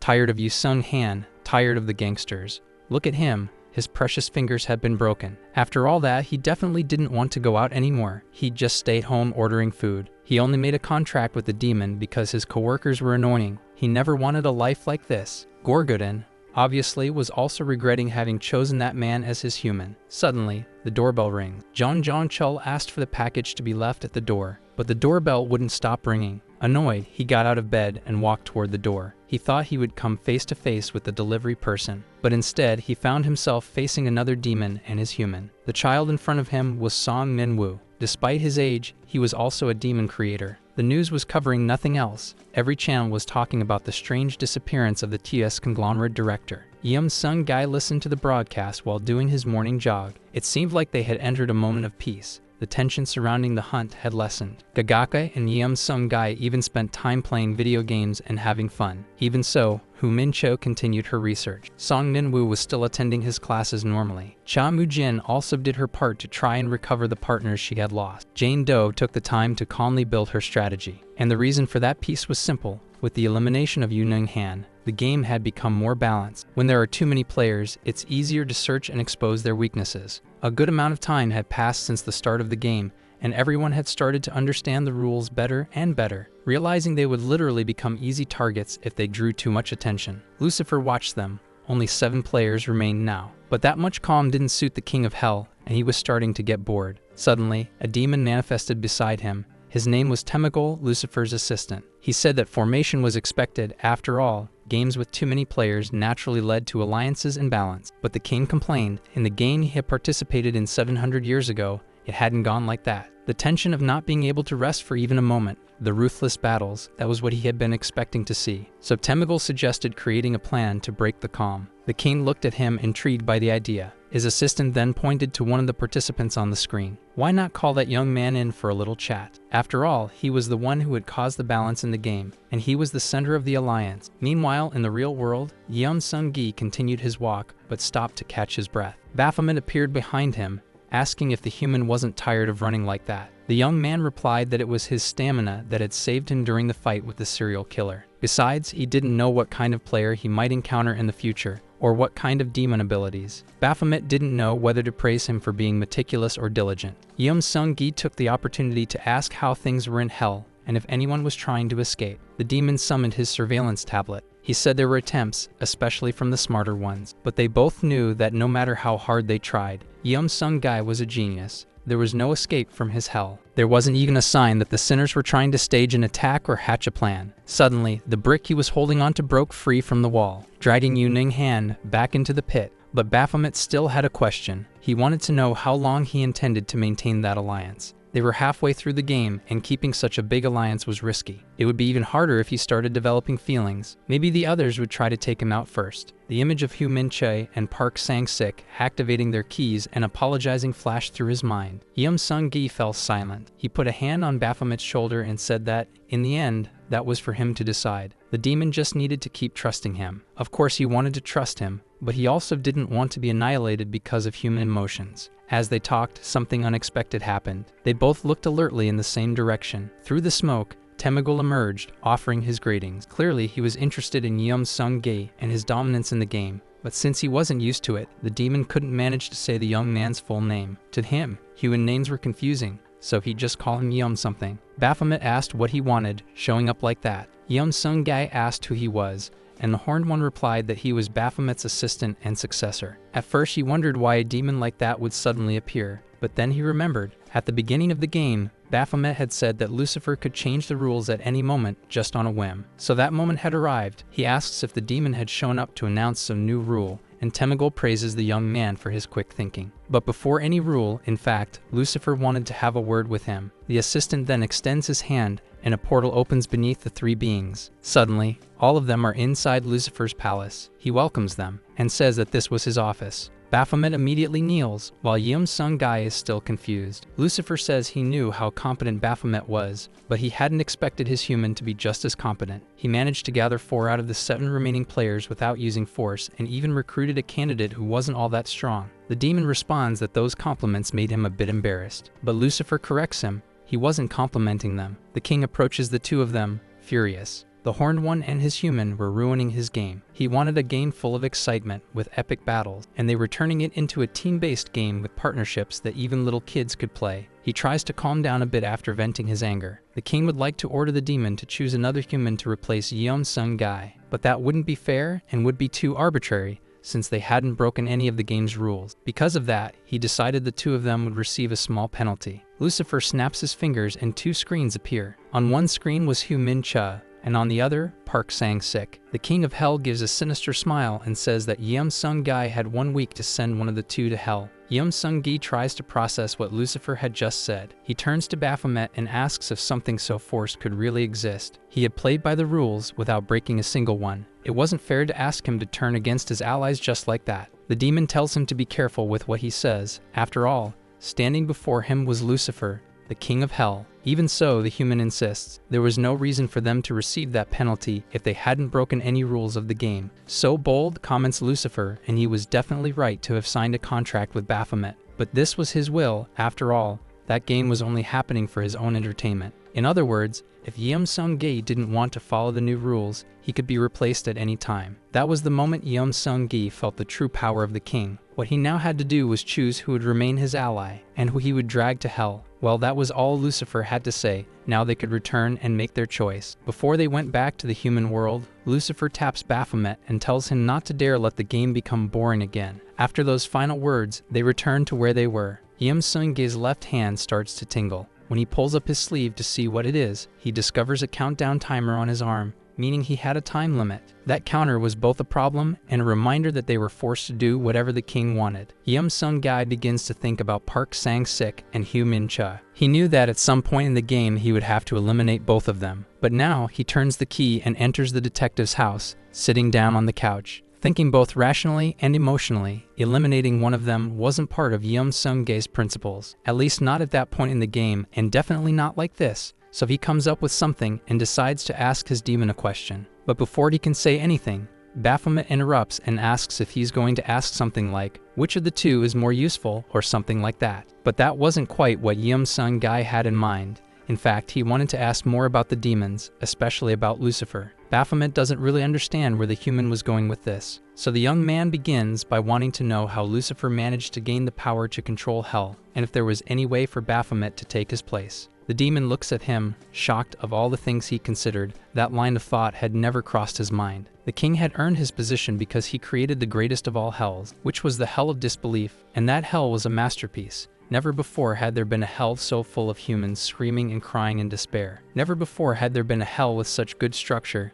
versatility, and taste. In other words, the success of his hell is what causes his position to rise, and he quickly ended up taking over hell's power to be based on that. But someone important was missing from that story. What could have happened to Dante? Well, as for him, the human was granted eternal life as compensation. So that means Dante was the first hell creator in the world, and there's a possibility he's still alive. In theory, yes, he was the first, and he was probably still alive. But then, if Dante were thrown into hell, what would happen to Lucifer? The voice of a priest could be heard from within the cathedral. He preached the word of God about believing in faith. Meanwhile, his followers listened with fervor. That priest was none other than Dan himself, the creator of the Hell of Disgrace. In theory, if Dante, the human who had met Lucifer, were thrown into hell, the king would disappear. Yum Sung Gai stood up immediately, but Baphomet already began rejecting that idea. After all, it was just a theory. Dealing with the owner of hell wouldn't be that easy. He just had to make a choice and try to stay in the game until he was the last one standing. That would be the safest route to keep them alive. But Yeom Sung-gi was determined. After all, there were a few variables to be calculated from now on. What if Lucifer changed his mind? He could continue the game while keeping the rules he had already made, but start adding absurd, specific conditions just for me. In other words, I'm a thorn in his side,